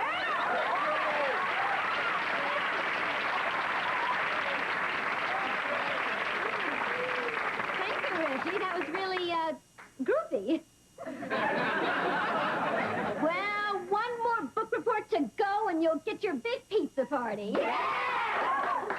You ready, Jamie? Yeah, sure. My book report is on Moby Dick. This is a story about a guy who chases a big fish. And when he catches the big fish kills him. Let's party! Jamie, you pulled it right there. That's a pretty skimpy report. questions about the book. Questions? Yeah. What was the name of the captain who was chasing the big fish? It's on the tip of my tongue. Well, what about the name Herman Melville? Nope, doesn't ring a bell. What about the big fish? What was its name? Trick question. We all know fish don't have names. Jamie, you don't know the author's name, the captain's name, or the whale's name. Would you like to tell me why? I'm not good with names? I think it's pretty clear that you didn't read the book, Jamie. Take your seat. Thanks a lot, Jamie. Because of you, we're not going to have a party. Class, come to order. I know you're all very disappointed. You've all worked very hard. So I'll tell you what. I'll extend the deadline and give Jamie the weekend to read his last book. And if he comes through on Monday, then you'll still get your party. Thanks a lot. Read a book, we get a treat, no report, and you're dead meat.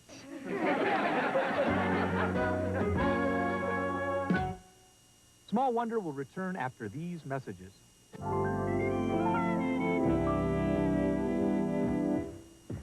Okay, Vicky, go over to Dad's chair and lift it. It'll look like a terrific special effect.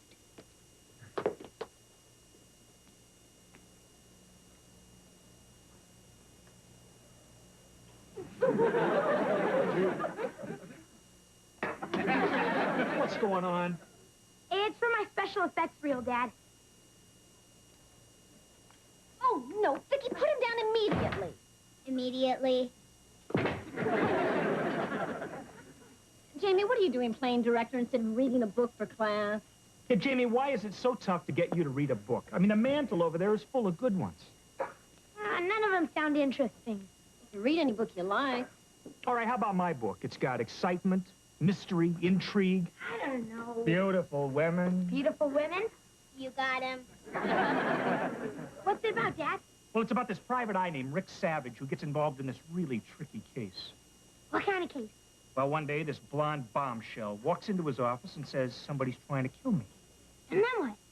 Well, later that night, Savage goes into the nightclub to hear the girl sing, see?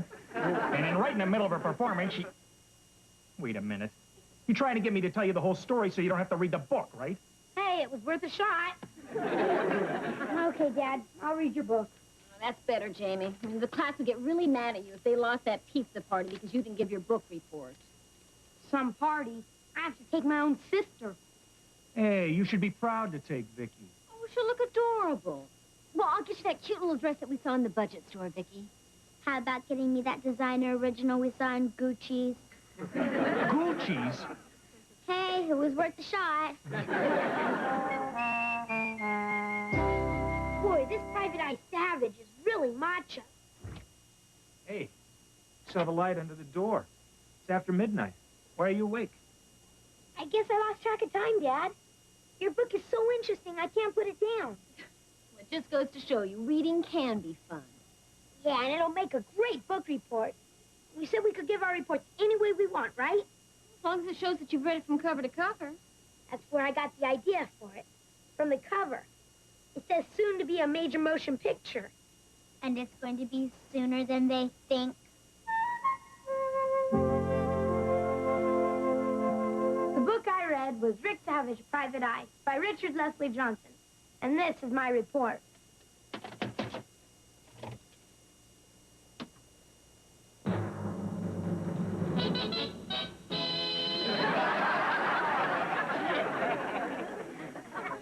I hadn't had a case in months. But here in River City, I didn't go looking for trouble. Trouble had a way of finding me. It's open.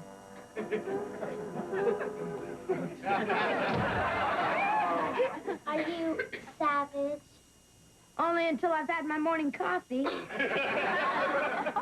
What's your moniker? My moniker's Monica. Monica Minchcock. But my friends call me Trouble. I was right. I had trouble right here in River City. What seems to be the trouble? Trouble?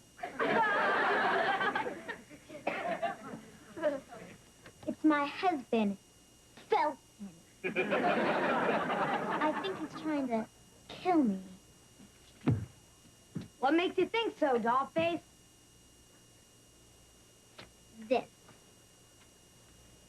Dear Monica, I'm gonna kill you. Sincerely, F. This could be a death threat, all right. What do you want me to do about it, gorgeous? I want to hire you. That'll be $200. To keep me alive. In advance. I'm good, but I'm not stupid.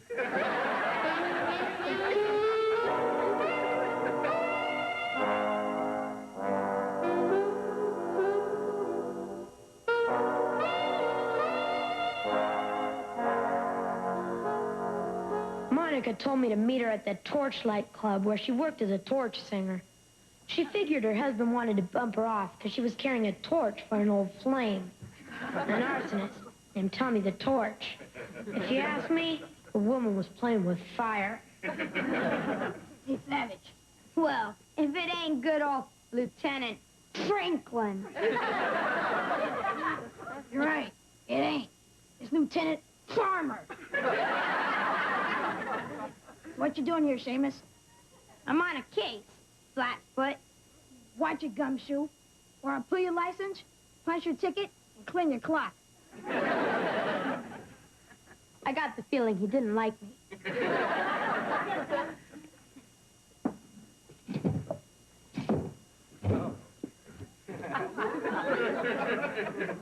Hi, you savage.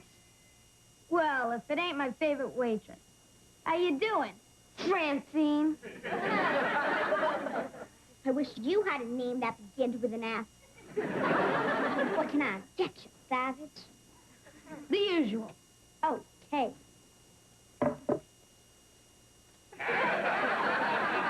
The food here stinks, but the service is incredible. Not now, Toots. I'm on a case. Savage, that guy over there gives me the creeps. I think he's up to no good.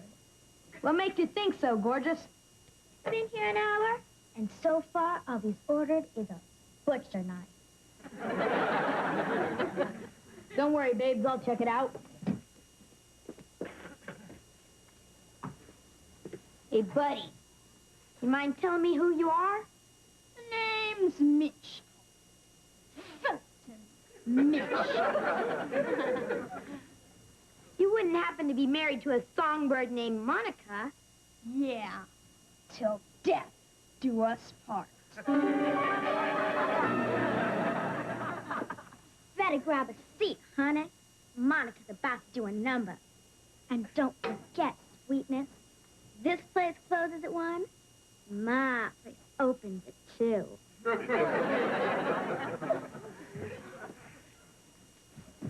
I figured I'd better keep one eye on Monica and one eye on Felton.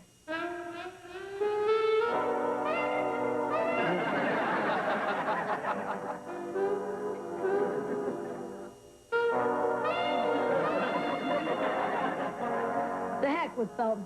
I'm keeping both eyes on Monica. Play it again, Sam.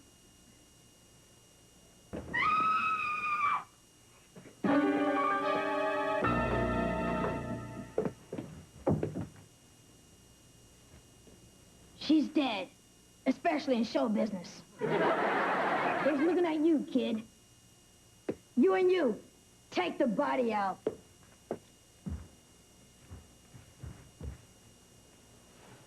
All right, now, nobody leave the room. Everyone here's a suspect. Everyone but me. Rick Savage, private eye.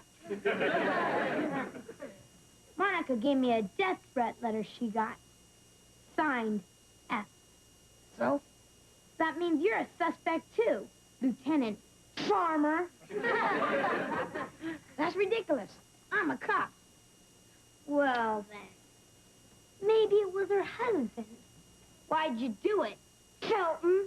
I didn't kill her. I loved her. See, I bring initials on the table with this butcher knife. Well, then maybe it was Francine.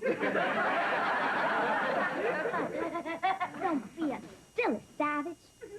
I was in the kitchen when Monica bought the farm. I got 10 busboys who will swear to it. 10? It's a slow night.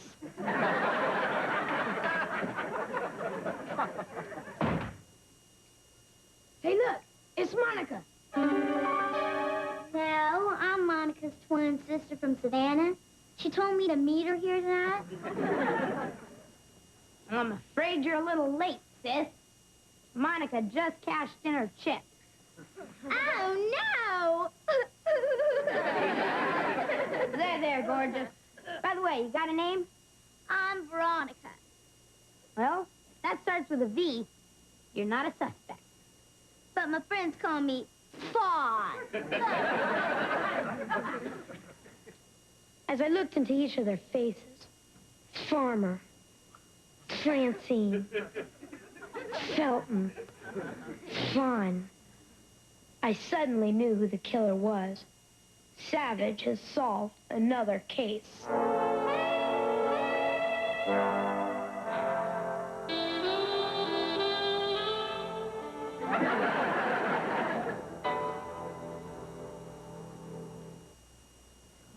Hey, what kind of ending is that?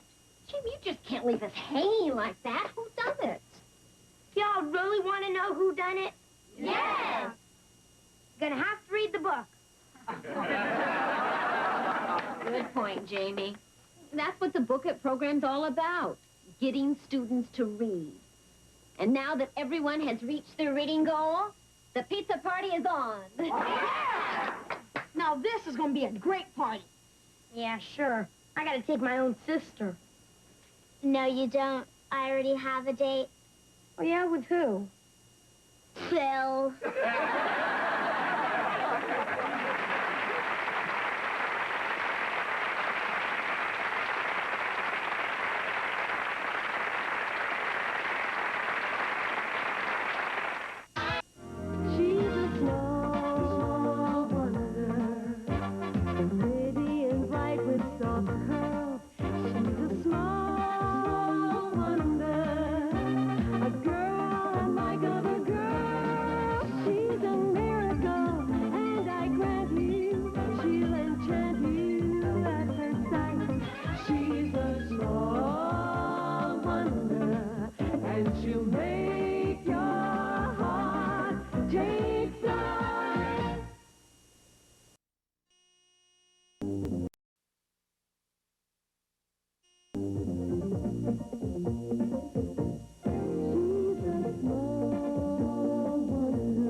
The flying saucers drop slime bombs on Earth. Watch what happens. Thanks, I needed that. I can't help it, Jamie. The science fiction movies really scare me. Well, this part's even more scary. Watch what happens now.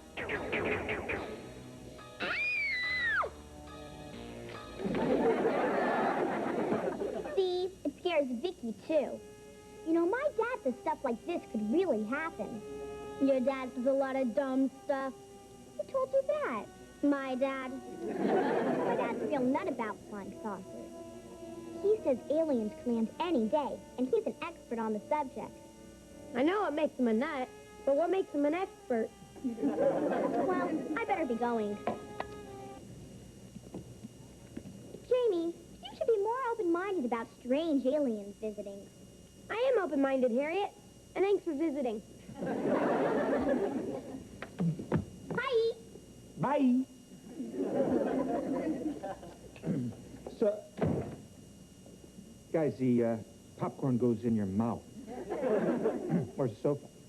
Mom sent it out this afternoon to have the spring fixed. Well, I got something really exciting to show you guys. Where's your mom? In the kitchen. Oh, Vicky, would you ask her to come in here, please? Mom, come in here! Thanks. Don't mention it. I'll be right there. Jamie, I have been working on this for months, and I finally got it perfected, I think. What is it? This. A hologram generator. Wow, a hologram generator. Wow, a hologram generator. What's a hologram generator? Well, to put it simply, it'll allow Vicky to split her optic laser beam recording information at a specific point from two different sources, causing a seemingly real image that isn't there at all. That's putting it simply. In other words, Vicky can project a three-dimensional image, and you don't have to wear funny glasses. Here, I'll show you. Vicky, what do you see on this page? I see the Louis XV chair Mom said you were too cheap to buy. I am not cheap. That is a very expensive chair. For that price, it should come with Louis XV. Okay, Vicky, make a projection of that over there. Over there.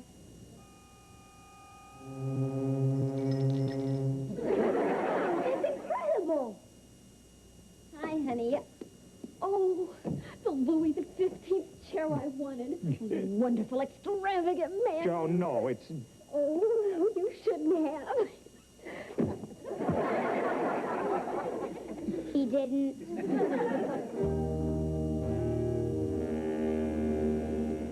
Vicky, we're gonna have a little fun with your new hologram generator. Can you make anything appear?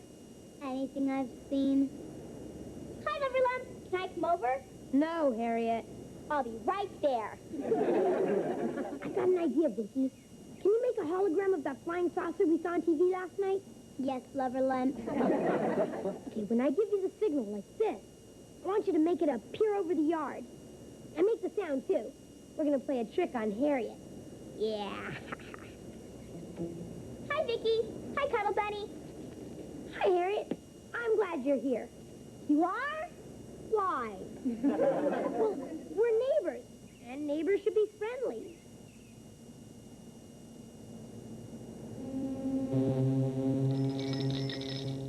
You know, play together and stuff. What do you think about that? Well, Look!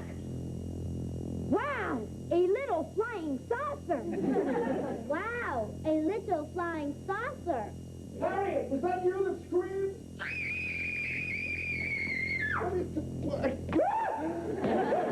They're here! They're here! I knew one day they'd come. Well, you should have been here a minute ago, Mr. Brindle. A little green man beamed down from the little saucer and ran into the bushes. I'll get my camera. Keep him busy. Okay, Vicky, you can turn it off.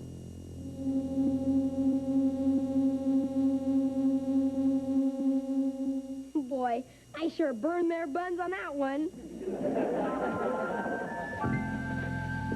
Hi. Hi, honey. How was work? Terrific. I'm going to present my hologram generator to the board of directors tomorrow. But how can you have Vicky do that? They'll find out she's a robot. No, honey, not with Vicky. I've got another projection system. You should really wow them. Maybe even get me a promotion. But the best part is, Brandon Brendel won't be able to steal my idea this time. See, I built this thing right under his nose at the office, and he doesn't suspect a thing. Are you sure? What do you mean? He's out there sneaking around in our I backyard. knew it. I wonder what he's doing out there. He must be snooping around trying to find out about my generator. Looking for something, Brandon? Jamie, this is fantastic! Did you see it? See what? The flying saucer. Flying saucer? It was hovering right over your yard. And a little green man got out and ran into the bushes. Little green man. Are you sure it wasn't the Johnson's dog? Sometimes they dress him in funny clothes. It couldn't have been a dog the saucer wasn't hearing. When it comes back, I'm going to be ready for it. A picture of me with that little green man will make me famous. Yeah, two creatures from outer space. If you don't believe me, ask your own son. Jamie saw the flying saucer and the little green man. Jamie said that? That's right. That should prove I'm not as crazy as I look.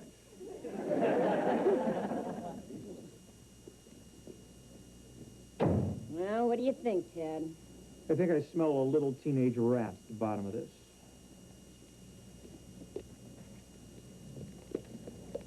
Jamie, what do you know about a flying saucer and a little green man? Nothing yet. Mm-hmm. How about you, Vicky?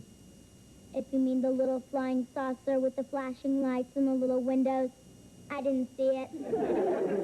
All right, Jamie, let's hear all about it.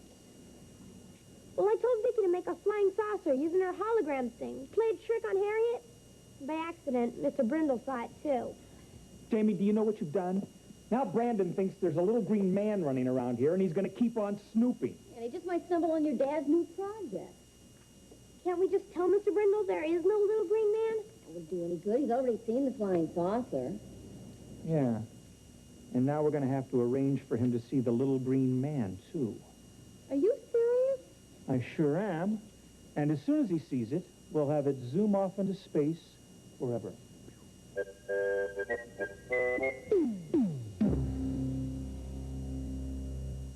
Small wonder will return after these messages. Boy, when I phoned Brandon and told him the little green man and the flying saucer were back, his scream almost broke my eardrum. Do you really think he's going to buy this?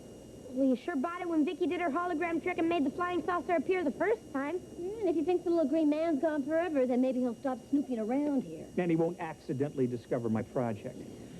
Okay, Vicky, make the flying saucer appear up there. Up there. Oh, Ted, that's really fantastic. Yeah. Okay, Vicky, now the little green man over there. Teddy! Teddy, where are they? You? It's here! Jamie, protect me!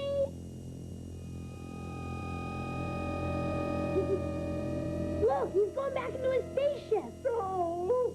You, wait 'em here. We talk 'em, smoke 'em, peace pipe. Brandon, he's an alien, not Geronimo.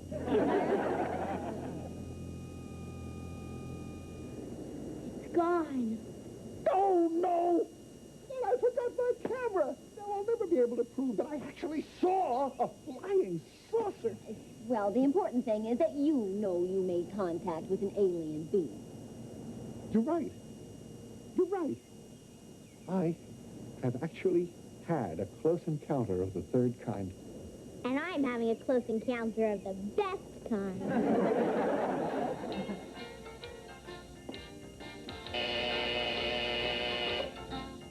Time's up in the soft chair. Oh, I can't wait to get the sofa back from the upholsterers. Oh, I get it.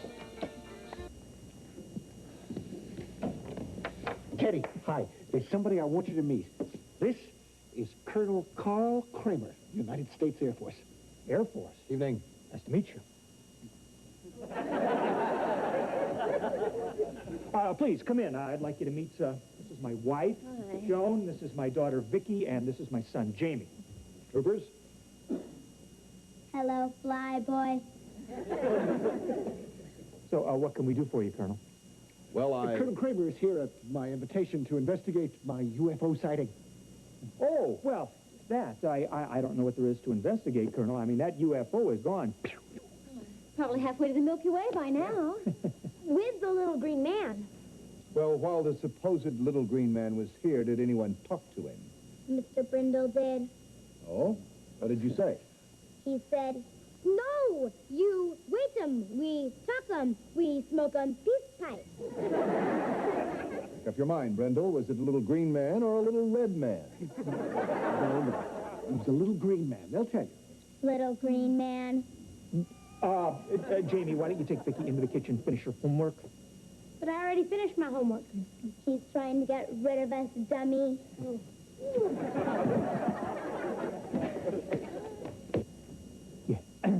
Well, Colonel, gee, I'm awfully sorry you had to come all this way for nothing, but I want you to know it was really nice to meet you. Lawson, your company does top-secret work for the government. I have no choice but to investigate. But what if the flying saucer doesn't come back? They never do. These sightings are usually hoaxes reported by some kook. But when someone like Brindle, a supposedly respected cybernetics engineer, an upstanding citizen... The peach of a guy? Yeah. When someone like that reports it, well, it casts a different light on it. We won't bother you. We'll just bivouac in your backyard for the next couple of days. Couple of days? Brindle, will you help me set up the equipment? Sure. I'll even bunk down with you. We can scan the heavens together. 2 heads are better than 1. You should know. Great. Ted, isn't there some way to get rid of them? Well, only if Brandon tells the Colonel that the whole thing's a hoax and that he's a kook. I'm sure the Colonel already thinks that Brandon's a kook, but he would never tell him it was a hoax. He would if a certain someone asked him to. Who's that? The little green man.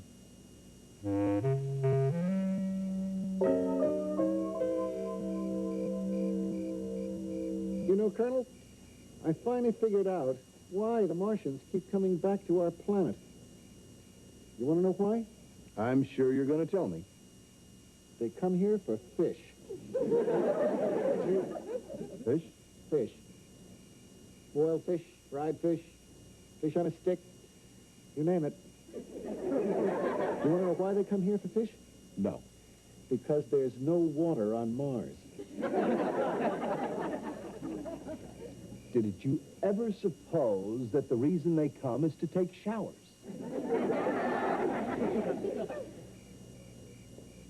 Boy, you're good.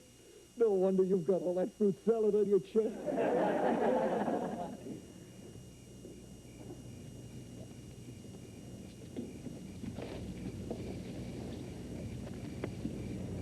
Okay, Vicky, you know what to do.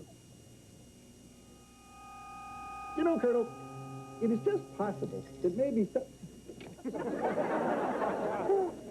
He's back, the little green man. Where? Over there. I don't see any little green man. He was standing right there, across my heart. Did he have his fishing pole with him? Colonel, you have got to believe me. Brindle, stop imagining things. I'm not. I don't have any imagination. Ask anybody. So good. Okay, now for the knockout punch. Jamie, give us a few seconds to get back inside. Right.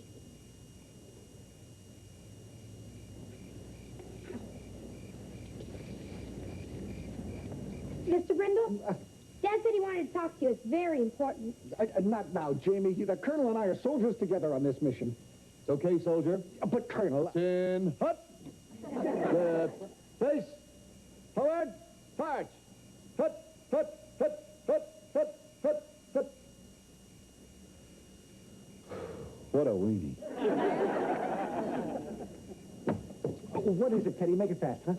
Brandon, we saw the little green man in the house. No! I just saw him outside. He spoke to us. No. Yeah. He said he wanted to speak to you. Me? What did he want? He didn't say, but it must be very important.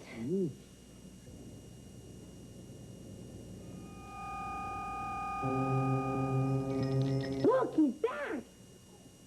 I knew I wasn't seeing things. Do you realize what this means? Teddy? Teddy? Jody? Speak to me. What's wrong? Fear not, Brandon Brindle. What? Your friends have not been harmed. They are frozen in time, unable to communicate. You're kidding. I'm an alien. I don't kid. Wait a minute. You speak our language? We've been monitoring your television signals for many years. Clever. Yes, and next month we're getting cable. What did you want to say to me that's so important? We're planning to invade your planet. Invade us? we have conquered your people, we will make you king of the earth. That's thinkable. King Brandon. But why me? We've been studying you. We know you are a respected cybernetics engineer, an upstanding citizen, and a real peach of a guy.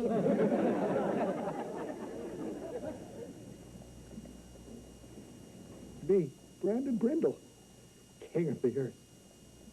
No one must know of our plans. You must keep this a secret from everyone, Your Majesty. I love it. But what about Colonel Kramer? Tell him it was all a hoax, that you're a real kook, and he'll go away. Brilliant. Now, wait a minute. You were also seen by some of my subjects, these peasants, the Lawsons? Their memories are wiped clean. They will not remember anything that has happened in the past 24 hours. You little green guys think of everything. I must leave you now, but I will return King Brandon. Live long and prosper. Nanu, nanu. Beam me up, Scotty.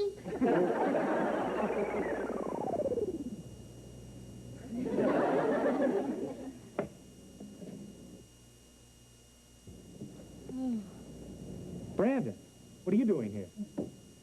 You don't know? No. Listen, tell me, you guys, any of you ever seen a a little green man? No, but after a party once, Dad saw a pink elephant. Could I get a cup of coffee? It's awfully cold outside. Who are you? What do you mean, who am I? Colonel Kramer, old buddy. Listen, you know about the flying saucer, little green man, all that stuff? You're gonna laugh when I tell you this. I made it all up. It's a hoax. You mean I'm out there freezing off my brass buttons for a hoax? I'm a kook. That's them. Oh, he's a kook, all right. Oh, real fruitcake. His lights are on, but there's nobody home. He's a real cuckoo clock. Brindle, you could be arrested for this. The next time you want to see a creature from outer space, I have a suggestion for you. What? Look in the mirror. Brandon, what's all this about flying saucers? No time for explanations now. I have a lot of shopping to do. Where can I get a throne cheap? All right!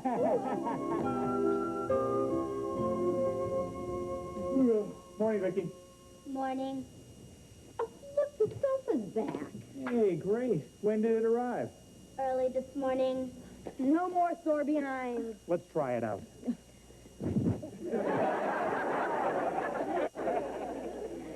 I really burned your buttons on that one.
chips here and there. She's a small wonder, brings love and laughter everywhere.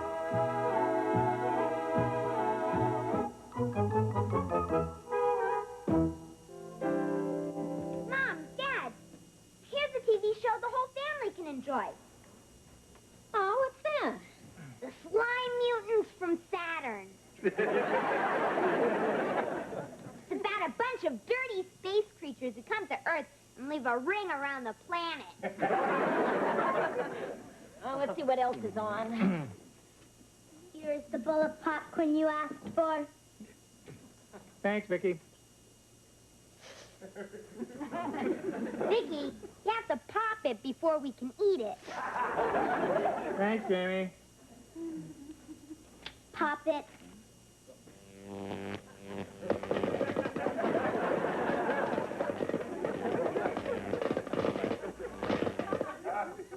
Eat your heart out, Orville Redenbacher. Ow,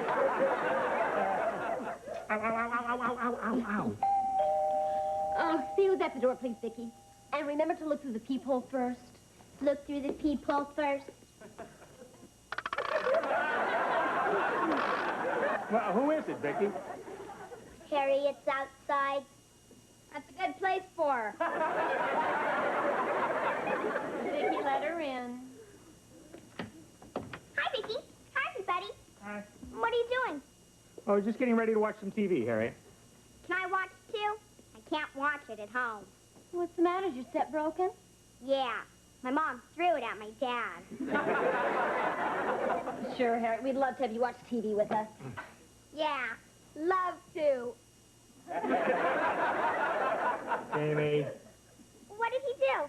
Oh, nothing. He did this. Kids, would you cool it? Jamie, turn it on. And now, ladies and gentlemen, let me show you that hypnotism can be fun as well as educational. Oh, hypnotism. This should be really interesting. Look into the eyes of the great Rinaldi. You are getting tired, very tired. Your eyelids are growing heavy, heavy, heavy. You cannot hold your eyes open. You are falling asleep. Fast, fast, asleep. And now for a few post-hypnotic suggestions. You, sir, when you awaken and hear the word milk, you will act like a little baby. And, madame, when you hear the word warm, you will become a vamp like Mae West. And as for you, dear lady, when you hear the word rose, you will get up and dance the tango. Harriet, would you stop trying to hold my hand in the popcorn? You, sir, when you hear the word bark, you will act like a dog. And last, but far from least, you, sir, when you hear the word bananas, you will act like a monkey. When you all hear the word stop, you will stop acting out your post-hypnotic suggestions. And now, when I snap my fingers, you will awaken. Splendid. Did you know that Rose feeds her dog warm bananas and milk every time she hears him bark?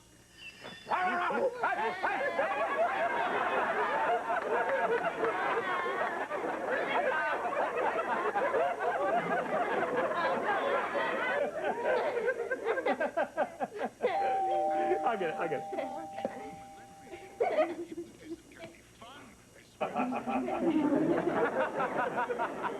Oh, no, honey. It's that Mrs. Fernwald from the Department of Family Services. The one that helped with Vicky's adoption. Yeah. There's no problem. Hi there, Olivia Fernwald. Hello. Hello. Still that happy family. Yeah. Come on in. Oh, thank you. Well, hello, Jamie and Vicky. Hello. Hello. Oh, and I remember this young lady from Vicky's birthday party a few months ago. That's right. I'm Harriet, the vivacious redhead who lives next door. Harriet, this is a personal matter, if you don't mind. Oh, I don't mind. The more personal, the better. in get lost, hit the road, see you in 1996. Look into my eyes. When you hear the word Harriet, you will throw yourself into my arms. When I hear the word Harriet, I will throw myself in front of a truck.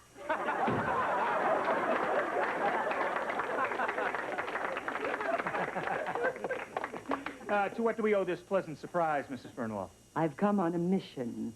Well, there's no problem with Vicky's adoption, is there? Au contraire. That's French, n'est-ce pas? We've been following Vicky's progress closely since you adopted her. And I am delighted to tell you that the Department of Family Services has voted you the Adoptive Family of the Year. Congratulations. Well, that's quite an honor. Well, it certainly is, and we're very proud, aren't we, kids? Proud, proud. If it's convenient, my superior, Mr. Digby, would like to come over tomorrow and present you with a beautiful plaque. A plaque? Oh, that would be very nice. We'd also like to videotape a small interview with Vicky and her new parents. You know, to show other families who are considering adoption. Oh, that would be just fine, no problem. Wonderful. Then I'll see you tomorrow. Oh, will 5 o'clock be all right? Oh, fine. Vicky, show Mrs. Fernwell to the door, please. Walk this way. Bye. Bye. Bye, sweetheart. Bye, sweetheart. Get lost, hit the road, see you in 1996.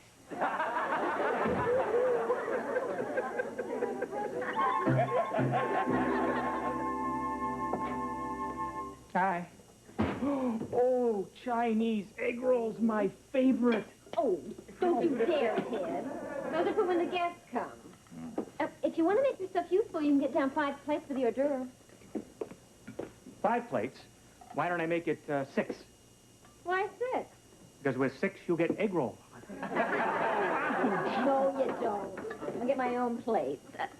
Till Mrs. Fernwell gets here, why don't you just go and watch some television? Television. Look into the eyes of the great Rinaldi. That's very cute, Vicky, but I don't have time to play right now. Look into my eyes. You are getting tired, very tired. Your eyelids are growing heavy, heavy, heavy. You cannot hold your eyes open. You are asleep.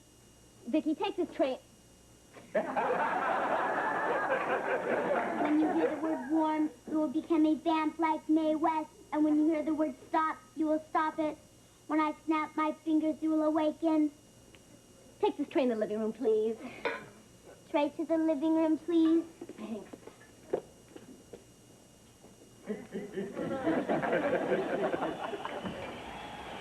Oh, Vicky, thank you. Don't you dare, Those are for when the guests come. Look into the eyes of the great Rinaldi. Not now, Vicky. I'm watching it. Look into my eyes. You are getting tired, very tired. Your eyelids are growing heavy, heavy, heavy. You cannot hold your eyes open. Vicky, would you go play with Jamie? When you hear the word banana, you will act like a monkey. Your father said for me to play with you. Look into the eyes of the great Rinaldi. Not now, Vicky. I'm doing my homework. Look into my eyes.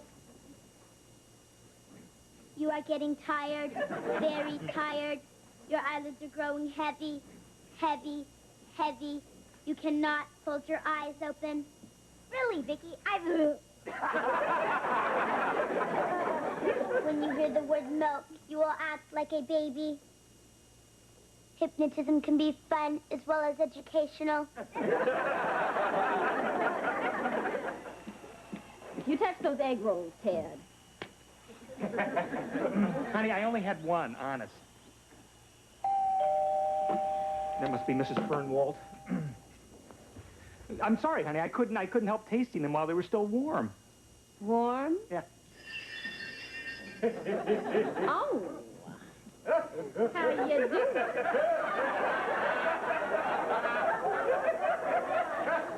Tall, dark, and handsome. Who? Me? Well, Why don't you come up and see me sometime? come up where? What's come over you? Mrs. Fernwald is at the door. Let her get her own man. Joan, what are you doing? I have to answer the door. Later, handsome. Joan, stop it. Stop this. Kid, there's no time to get romantic. Mr. Fernwald's at the door.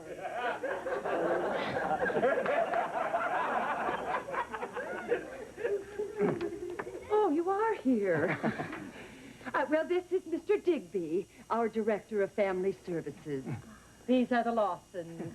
Hello. Hello. Hello. I've been looking forward to meeting you.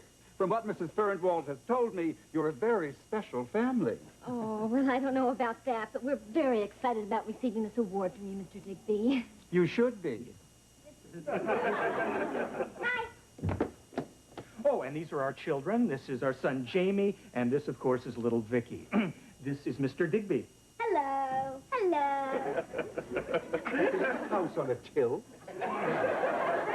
Well, it'll just take me a moment to set up the camera. Yes, is this going to require any makeup, sir? Oh, no. But if you normally wear it around the house, please do. Maybe a little eyeshadow and blush. Hi, Mrs. Lawson. I saw him come in with the camera. I think I can add a little pizzazz to the occasion. Well, Harriet, dear, this is supposed to be just for our family, about Vicky's adoption. So why don't you just run along? Right. Hi, I'm Vicky's photogenic best friend. I know everything there is to know about her. Oh, really, little lady? Like what? Well, for one thing, she thinks I'm wonderful. And what do you think of Vicky? I think she has great taste in friends. Would you like to hear me recite a poem? No. Well, if you insist. Twinkle, twinkle, little star, how I wonder what you are. Up above the world so high, there's the door, now say goodbye.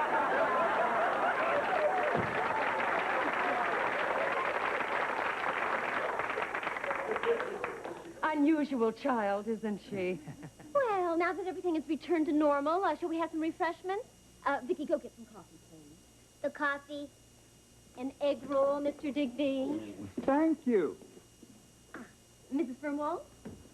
Oh, I'd love one, but I'm on a little diet. I have to watch my figure, or no one else will. Well, then some fruit, maybe? Oh, that would be nice. Some grapes, cherries, a banana. Banana.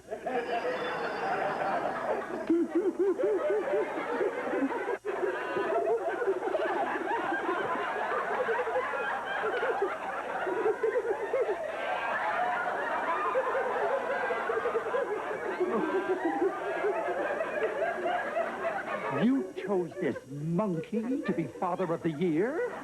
Well, Mrs. Lawson did say he was quite a cut-up. Stop it. Stop what? You know what? Mrs. Fernwald, your fruit?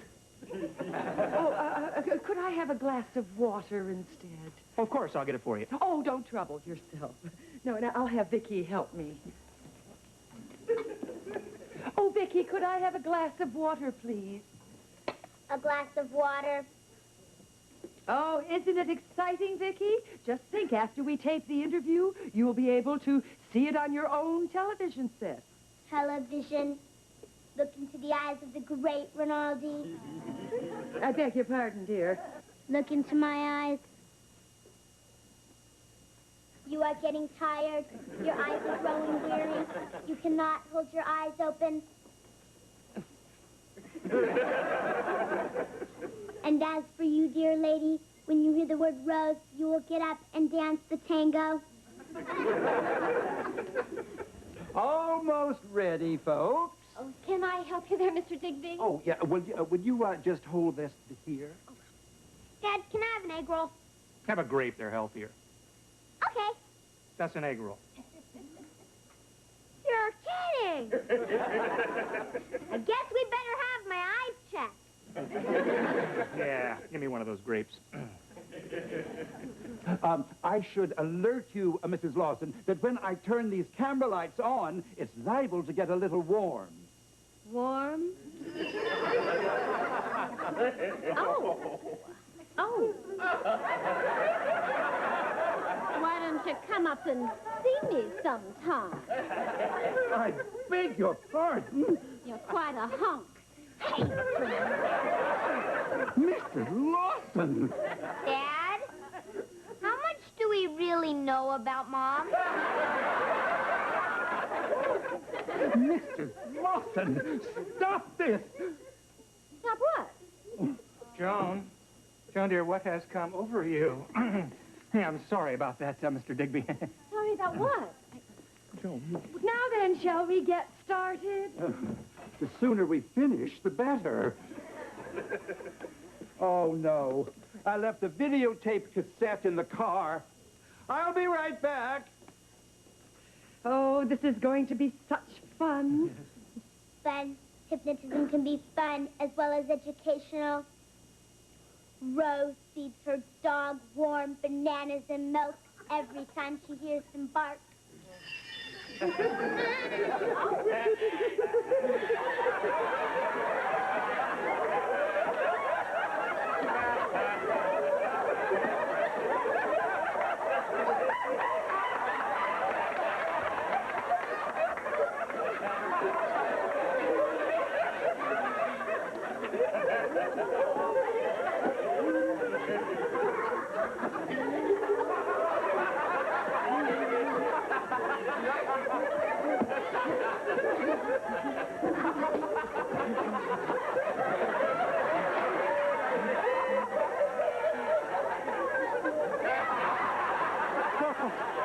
What is going on here?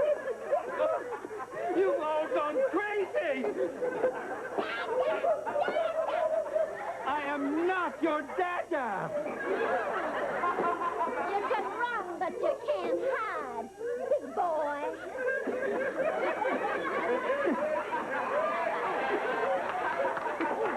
This is insane! Stop this! Stop this instant! Mr. Digby, really?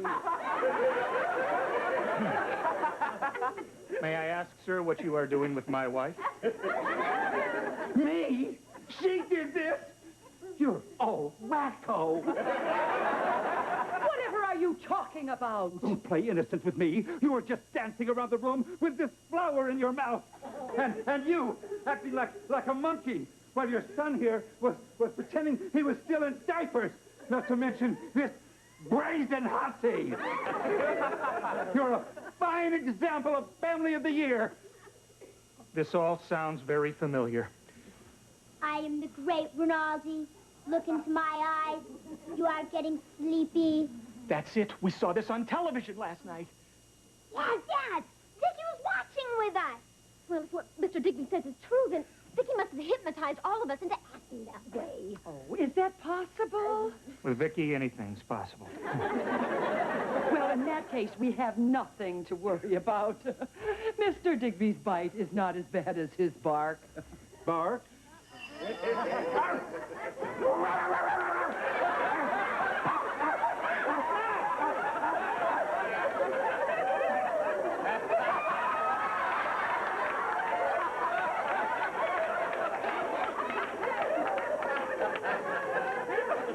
Well, I certainly hope he's had his rabies shot. Dad, catch him before he starts chasing cars. Oh, yeah. Mr. Digby, here, boy. I got some kibble. Oh, Teddy could get hurt. Where is he? There he is. Where? Right over there by that fire hydrant.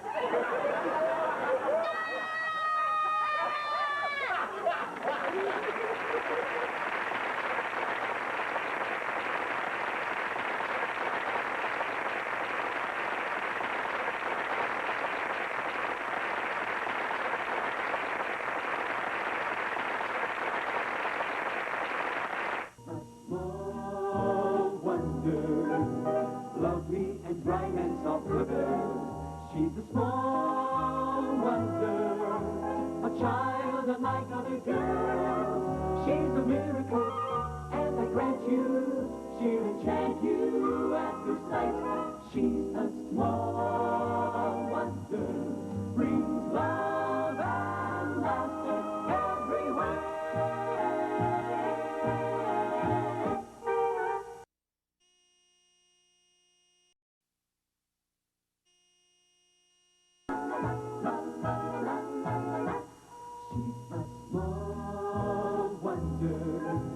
Lovely and bright and soft girl. She's a small wonder, a child unlike other girls. She's a miracle, and I grant you, she'll enchant you at first sight.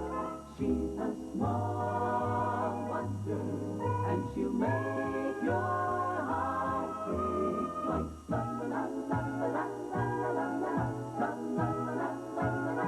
She's fantastic, made of plastic, microchips here and there. She's a small wonder, brings love and laughter everywhere.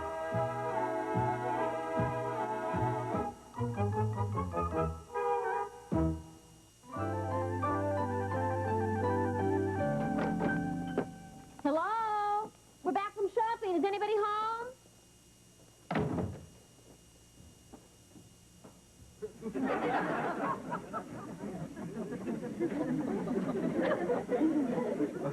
Hi.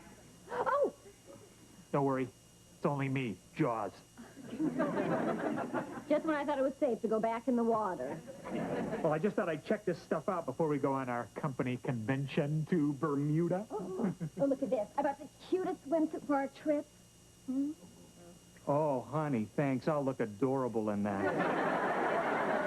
Oh, sexy yet practical. I mean, some women look so ridiculous in this tiny swimsuits they can barely squeeze into. Yeah, it's like trying to put a Volkswagen cover on a truck. They took this picture of me at the shopping mall. Oh, that's really cute, Vicki. What's this on the back? With the taking of this picture, your little girl is entered as a contestant in the Little Miss Shopping Mall Beauty Contest. Well, they're picking 3 finalists tomorrow, and the contest is this Sunday. Well, honey, I'm afraid Vicki won't be one of the finalists. I mean, the way those judges look little girls over, I mean, they might just discover she's a robot. But it'd be such good experience for Vicki. Well, I know it was for me when I was in a beauty contest. You were in a beauty contest? Don't look so amazed. Some people thought I was pretty. You're sexy, but practical. Well, I just can't believe that my shy, retiring wife paraded around in a skimpy little bathing suit. I was only 9 years old. I was skimpier than the bathing suit. You could say it was the shortest career in show business. Well, I'm sorry, honey. I just can't let her be a contestant. It's just too risky. I suppose you're right. Well, we better go get dinner on. Come on, Vicki. Let's hurry it up. I'm going to set the table, and you can give me a hand. Oh, no! What's the matter? I asked Vicki to give me a hand, and she did.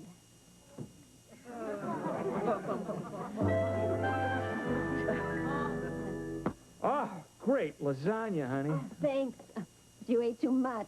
You probably get heartburn. Lasagna doesn't give me heartburn.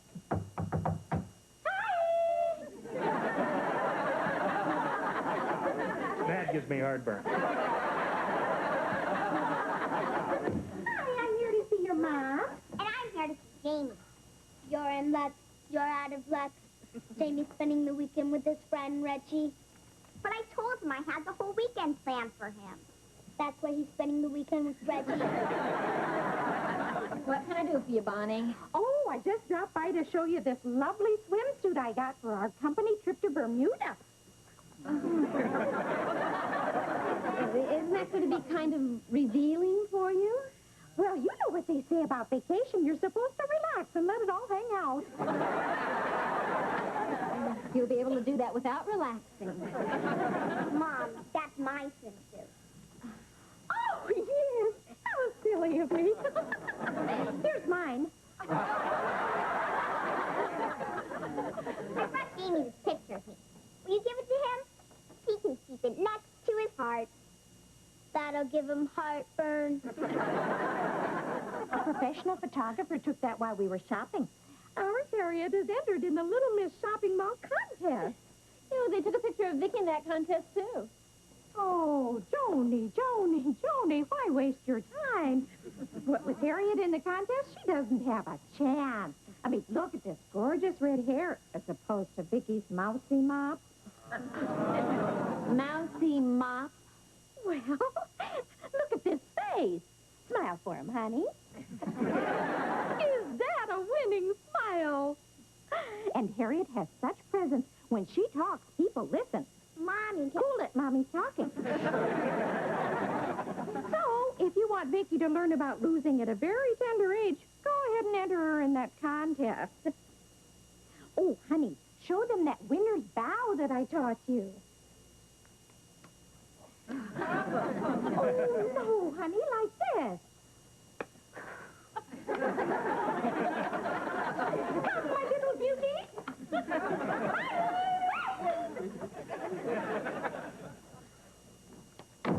There they go, Beauty and the Beast. Which is which? The woman makes me so angry. I just love it if you could beat Harriet at that contest. Dad said I couldn't be in it. Well, with Daddy doesn't know it won't hurt him. I'll tell him when the time is right. When will the time be right? Right after the contest.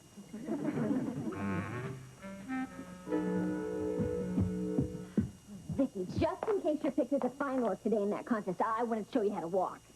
I'm already programmed to walk. No, I mean a special kind of walk that girls do in a beauty contest. Now watch. You put a book on your head like this, and then you walk so that the book doesn't fall off. Got it? Here, you give it a try.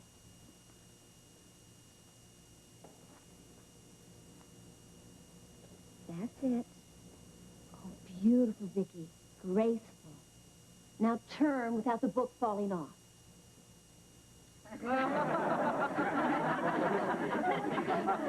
Vicky, stop. You'll screw yourself into the ground.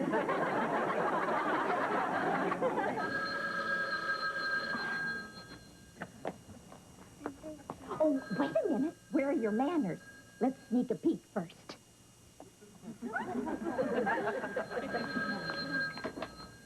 Hello? Yes, this is Mrs. Lawson. Yes? Oh, really? Oh, that's wonderful. Oh, we're just thrilled. Well, you betcha. All right. Thank you so much. Bye-bye. Oh, yes. You were just chosen to be one of the 3 finalists in the Little Miss Shopping Mall contest Sunday. I'm going to think of something special for you to do in the talent part of the contest. Now, this is our little secret. Our little secret. Now, we better get to work. Get to work. Oh, that's it, Vicky. Oh, beautiful. Gracefully. Oh, that's great, Vicky. That's right. Turn, Vicky.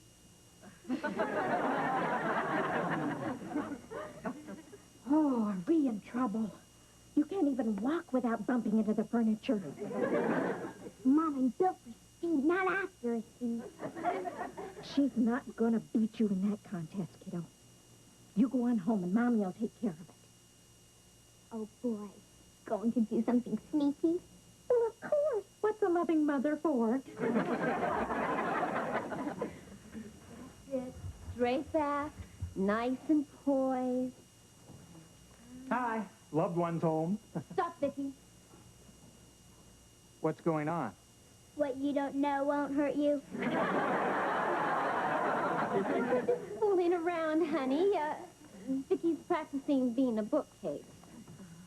A bookcase, huh?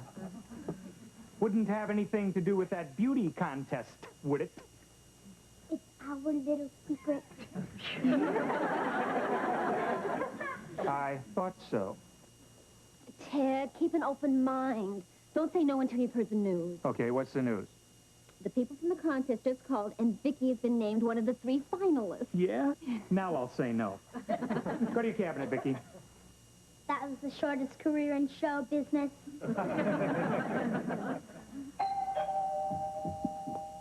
Hollywood scandal?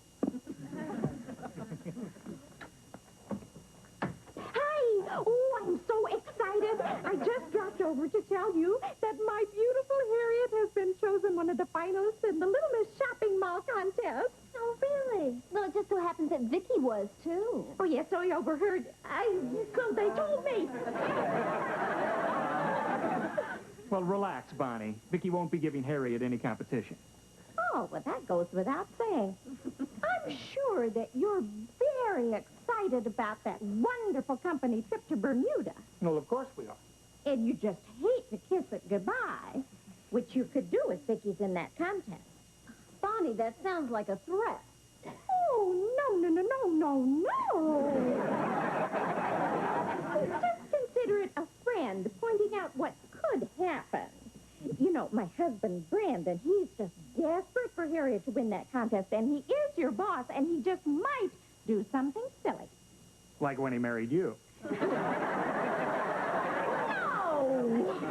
Oh, well, now that we understand each other, I'm sure you want to call those shopping mall people and tell them that Vicky is not going to be in the contest. No way, Bonnie. Vicky is in that contest. To win. Oh, Ted! Well, I'm sure that you just might want to change your mind. Let me put it to you this way, Bonnie. No.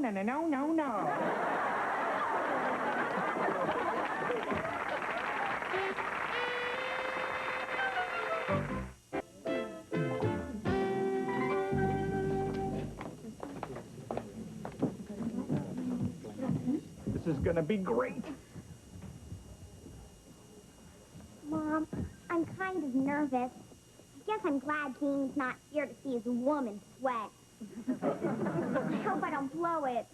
Oh, honey, you'll be fine. Now, just remember, you're talented. You're beautiful. We love you. And if you don't win, life as you know it will be over. 2 minutes to showtime. Oh, Vicky's gonna look so cute doing that song and dance number that I taught her. Even better than I did it when I was a kid. Well, honey, she won't be doing that song and dance number. I sort of reprogrammed her with something a little bit more spectacular. I want her to win. What's she gonna do? You'll see. Well, I hope you've prepared your child for the agony of defeat. Well, it just so happens that we think Vicky's going to win. Oh, of course. And if I had wings, I could fly. She'd never get it off the ground.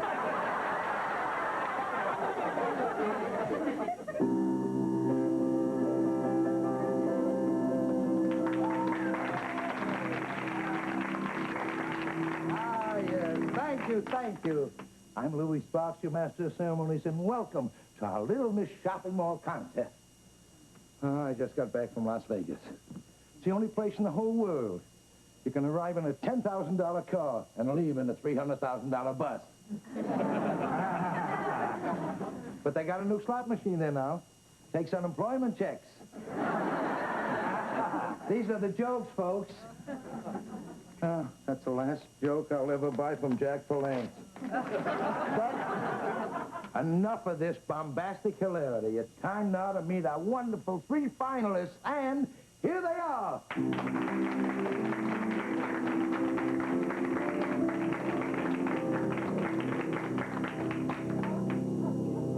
Hello, what's your name? Ellen Sue Beasley. And how old are you? I'm 12. Are you married? No, divorced. And who do we have here? Hi, I'm Vivacious Harriet Brindle. And how old are you? I'm a worldly 9. And tell me, why would you like to become Little Miss Shopping Mall? So I can be a beauty contest winner, like my mother. You mean she was a former Miss America? No. Miss Universe? No. She was Miss Lettucehead of the San Joaquin Valley. I do the jokes, kid. You should see her. It's no joke. And what is your name, little girl? My name is Vicki Lawson. I'm 11 years old. I'm not married. I'm not divorced. I'm not worldly. And my mother's not a lettuce head. I know enough not to fool around with this kid. Well, thank you, girls. You can go off stage now.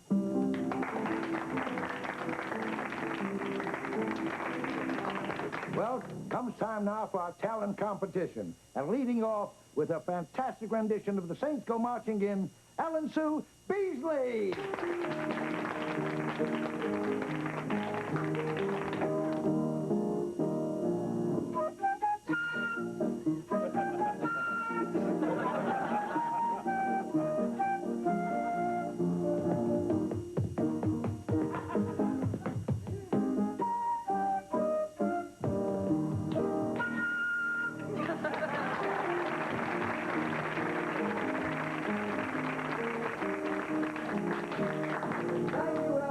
I'm sure we've never heard a rendition of the Saints Go Marching In quite like that.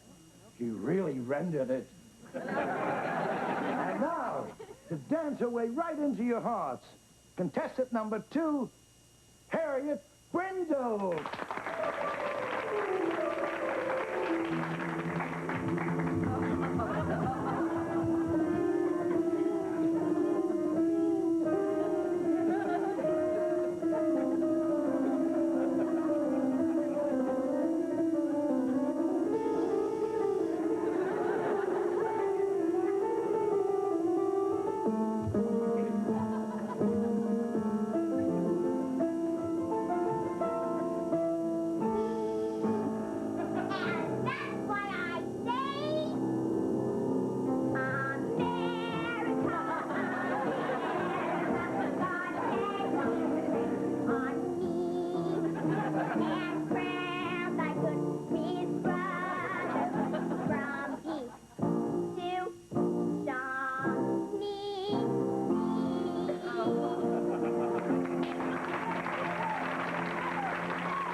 Thank you, Harriet. I must say she's a very patriotic bee. And now for our third and last contestant, the lovely, adorable Miss Vicki Lawson.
Incredible, incredible.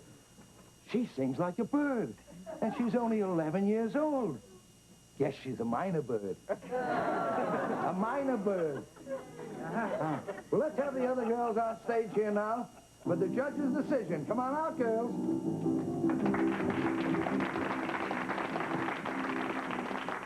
You were all wonderful girls, but unfortunately, there can only be one winner.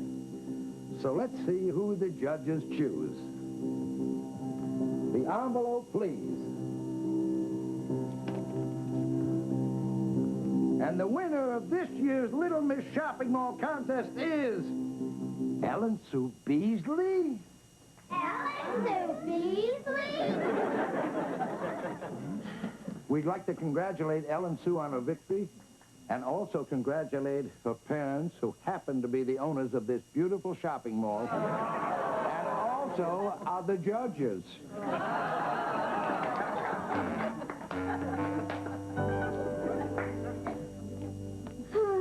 Well, you did a great job on Vicky, honey. Oh, here's the paper. Thanks. It's only fitting that she didn't win. It's not fair pitting a robot against a little girl. It's not fair pitting a robot against the daughter of a shopping mall owner. Well, at least the Brindles can console themselves in Bermuda. That is great. That is just great. What's so great about the Brindles going to Bermuda? We're not. Neither are they. Hurricane's going to hit the area. All flights in have been canceled. Yeah. Oh, that's wonderful. Except Bermuda's going to be missing out on a treat. Bonnie's swimming around in that teeny-weeny bikini. Just when you thought it was safe to go back in the water.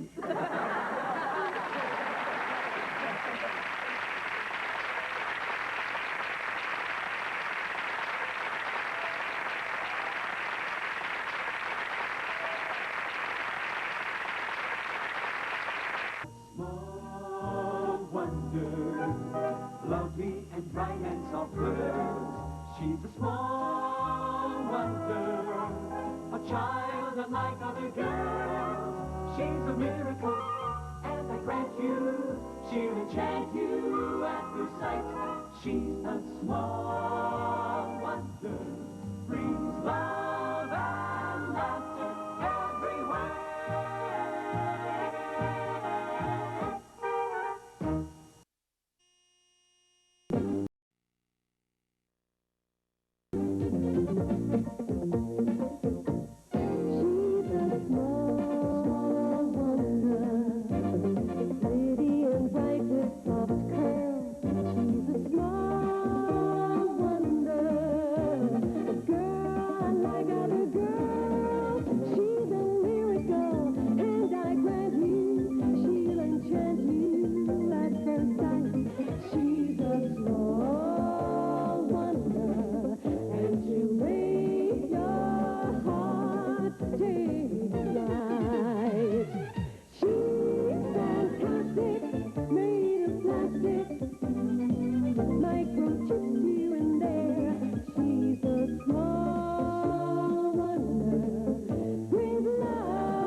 Sprint Sense International gives you great rates to countries. Boy,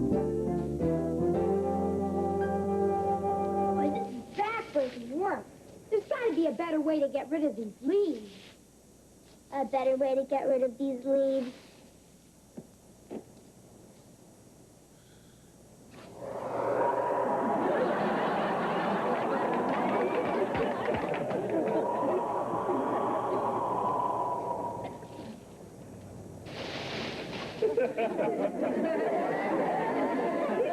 That was so weird. I just got caught in a leaf storm. Well, weird attracts weird. Who's your feathered friend, Harriet? Oh, well, this is my new parrot, Waldo. Does he talk? Well, he hasn't said anything yet. Waldo want a cracker? Aww. Waldo want some bird seed? Aww. Dumb bird. If he's so dumb, why'd you buy him? Because we're color coordinated. How are we going to tell them apart? The quiet one has feathers.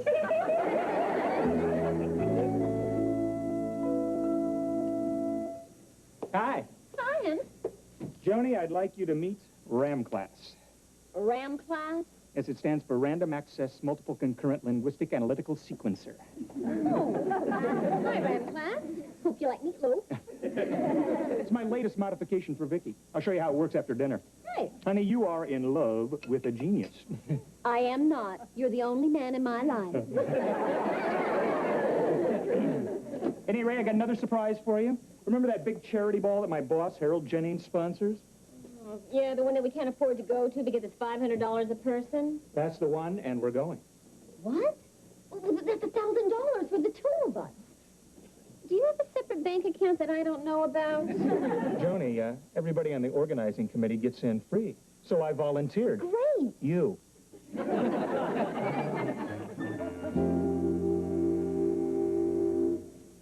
Joan, Jamie, What is it, Ted? I'm ready. There, that ought to do it. Okay, Vicky, a drum roll, please. A drum roll.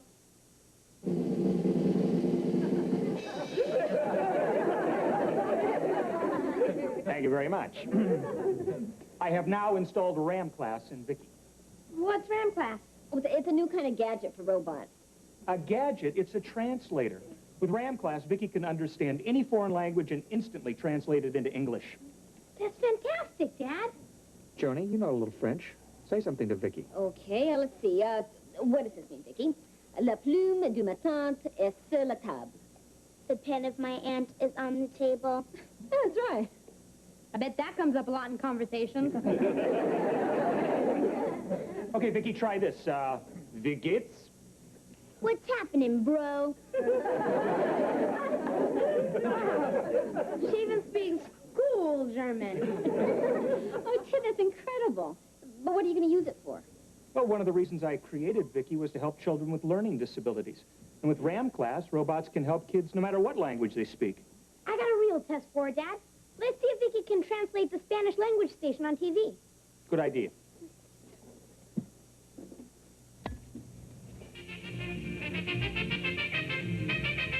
Hola, amigos. Hello, friends. ¿Se han fijado en los precios de la comida mojada para los perros recientemente? Cuesta más que bistec filet y es medio agua. Have you noticed the price of moist dog food lately? It costs more than filet mignon, and it's half water. Give me that steak. I'm starved. Who said that, Vicky? The dog. The dog? I've chewed old slippers that taste better than this dog food. I'm going to get even with you, pal, on your leg. Vicky can't translate what a dog says. Of course not. She's just been... Well, look at that. The dog got even with him. Vicky, you're a nuts and bolts Dr. Doolittle.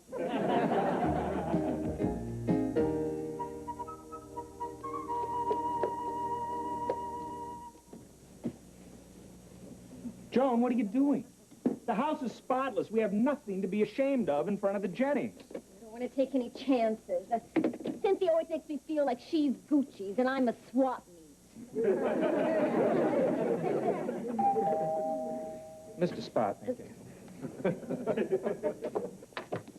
Harold, Cynthia, nice to see you. Of course it is.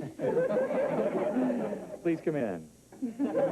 Cute pooch. What's his name? Oh, Foo-Foo. He comes from a long line of... Quiet.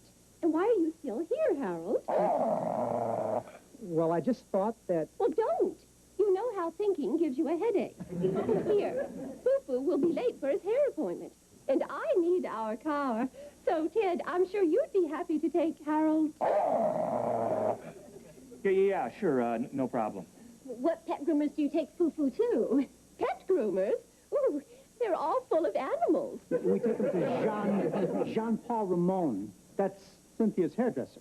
See the resemblance. Yeah. Well, see you later, Cynthia. Bye, hon. Come on, Harold.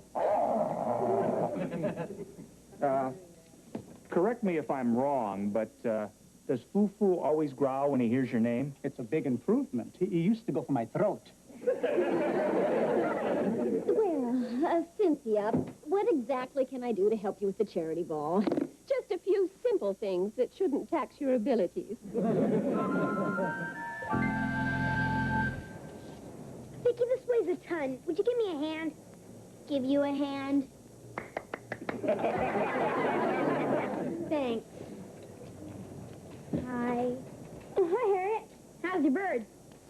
I'm losing my voice trying to teach Waldo to talk. I think he's defective.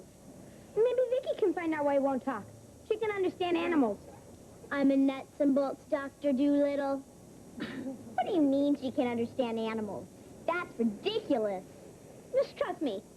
Try and make him say something. Go ahead. Waldo, say something. Come on, you fraud, say something. Open that beak and say something. See, that's all he says. If you can understand animals, what does that mean? It means, but Harriet, he can't get in a word edgewise. Just like the rest of us. Do you mean he'd talk if I just shut up? Works for me. Works for me. Vicky, you're a genius. Yeah, I just figured out a way to use Vicky's talents and make some money. You're looking at Dr. Vicky Doolittle, the world's greatest animal psychiatrist. Works for me. Works for me.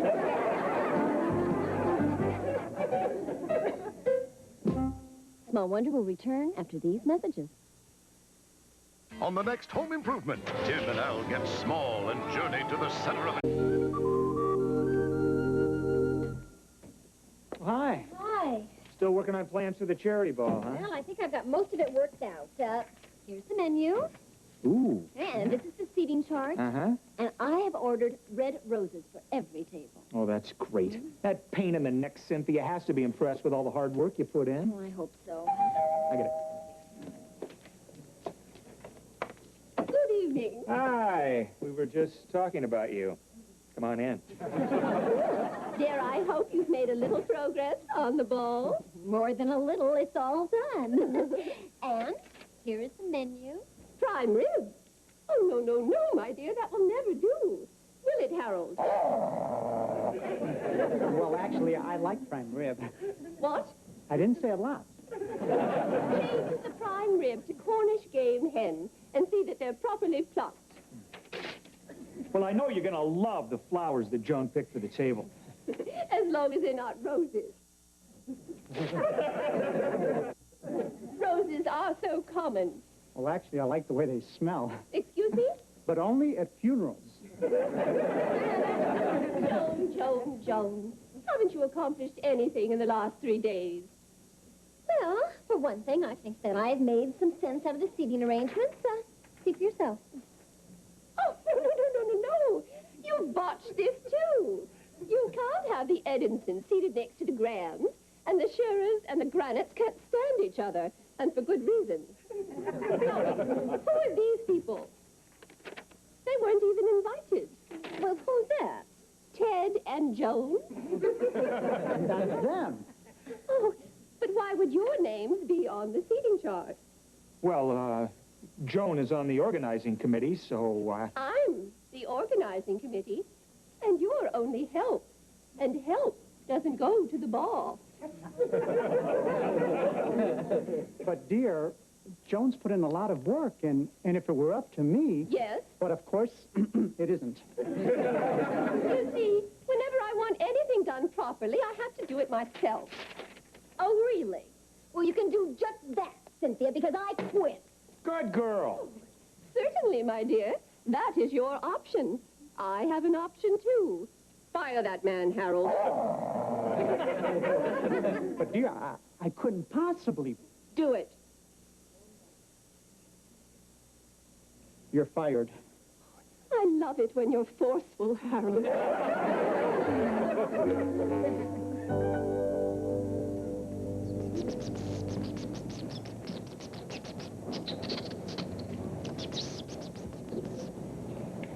Your mouse says he's lonesome because he's all alone in his cage. That'll be $1. Thank you, Doctor. I'll stop at the pet store and buy him a little boy mouse to play with. He says if you really want to make him happy, get him a girl mouse. Next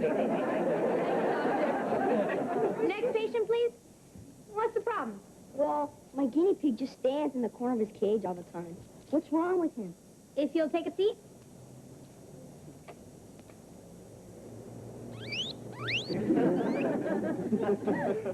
He says all the other guinea pigs make fun of him because of the name you gave him. What's wrong with his name? like it if your parents named you Quasimodo?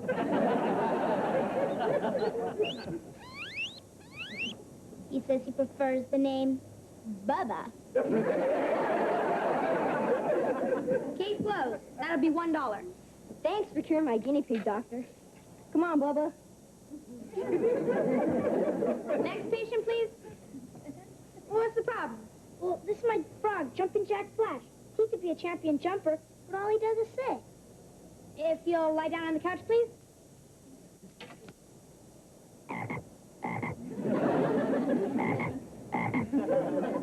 He says he was taken from his mother when he was just a tadpole. He says he's never seen any other frog. He says he doesn't know how to jump. Unusual case, doctor. Any suggestions? I'll show him how to jump. Watch this flash.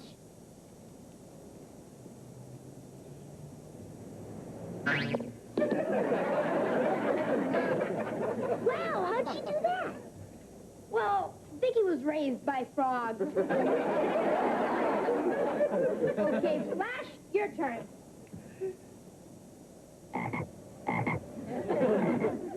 He says he's not ready to jump yet. I got an idea. Flash, ever hear of the term frog leg? He says he's ready now. That'll be $1. Thanks, doctor.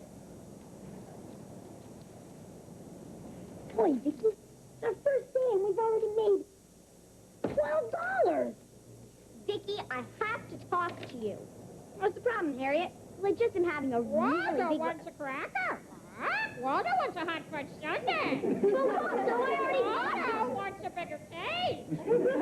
Waldo wants a full-length mirror. Waldo, you know that... wants some decent food. This stuff is for the birds. You see, problem is, how do I get this stupid bird to shut up? He's got an idea. Hey, Waldo, ever hear of the term stuffed and mounted? Forget it, Doc. That stuff only works with frogs.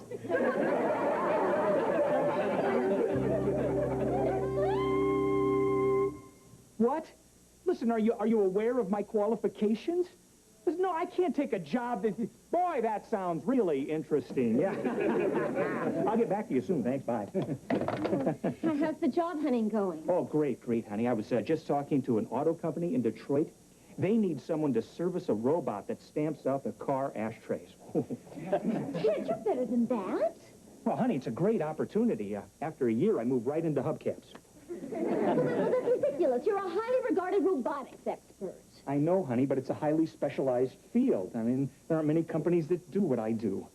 All the more reason to call Cynthia Jennings. I'm sure that once we apologize, she'll tell Harold to give you your job back. No way will I call her and apologize. She'll make me crawl and squirm and rub my nose in it. Then I'll call her. Well, that's different. I can't understand why Cynthia wouldn't accept my apology over the phone. Honey, you know vultures. They like to personally pick the bones clean. Why do you have to apologize to her? Vicky, as you'll come to learn, part of being a mature, successful adult is knowing when to grovel. Vicky, would you get that, please?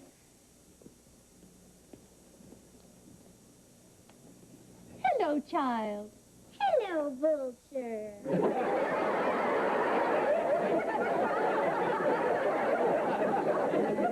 The bones are over there. Susie, how nice to, let's cut the small talk and get straight to the groveling. I don't want to be late for my voice lesson. A voice lesson? I didn't know you sang. Opera. Cynthia once hit a note that shattered our living room. I'm particularly fond of Wagner.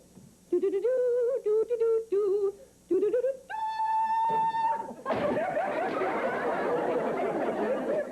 This is only a test. Not a real bullet, Vicky. As for your apology, I'll assume you didn't realize how offensive your behavior was to a woman of my breeding. I abhor coarseness. So why do you watch All-Star Wrestling? What?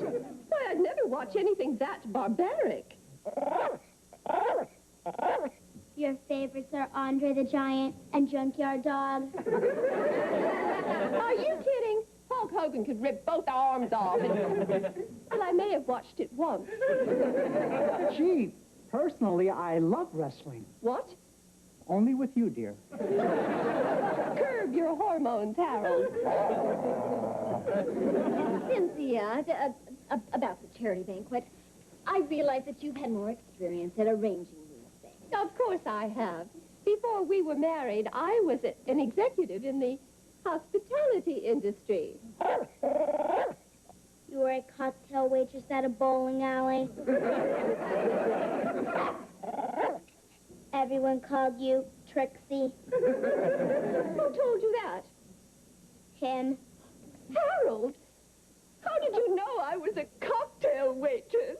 You mean it's true? Oh, of course not. How much is a beer and a gin and tonic? $5.50.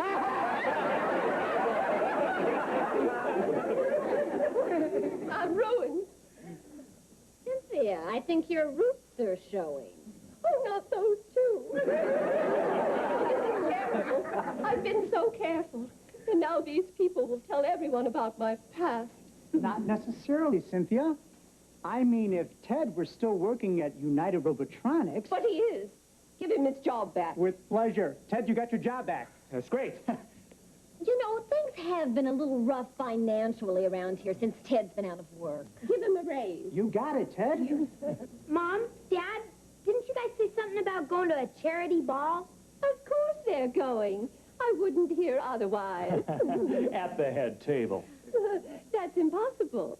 The head table is reserved for the creme de la creme. You do understand. He understands, Trixie. All right. The head table it is. I think we really must be leaving, Harold. They've finished apologizing. Come to Mama. He says, get your grubby hands off me. Well, now that we're all such close friends, Cynthia, maybe we should go out together one night. Yeah, maybe we could all go bowling.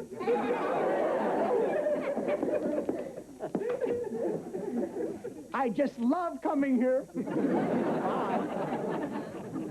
Way to go, gang! Joe, what's the matter? It's a mouse. He said he hears there's a great psychiatrist here.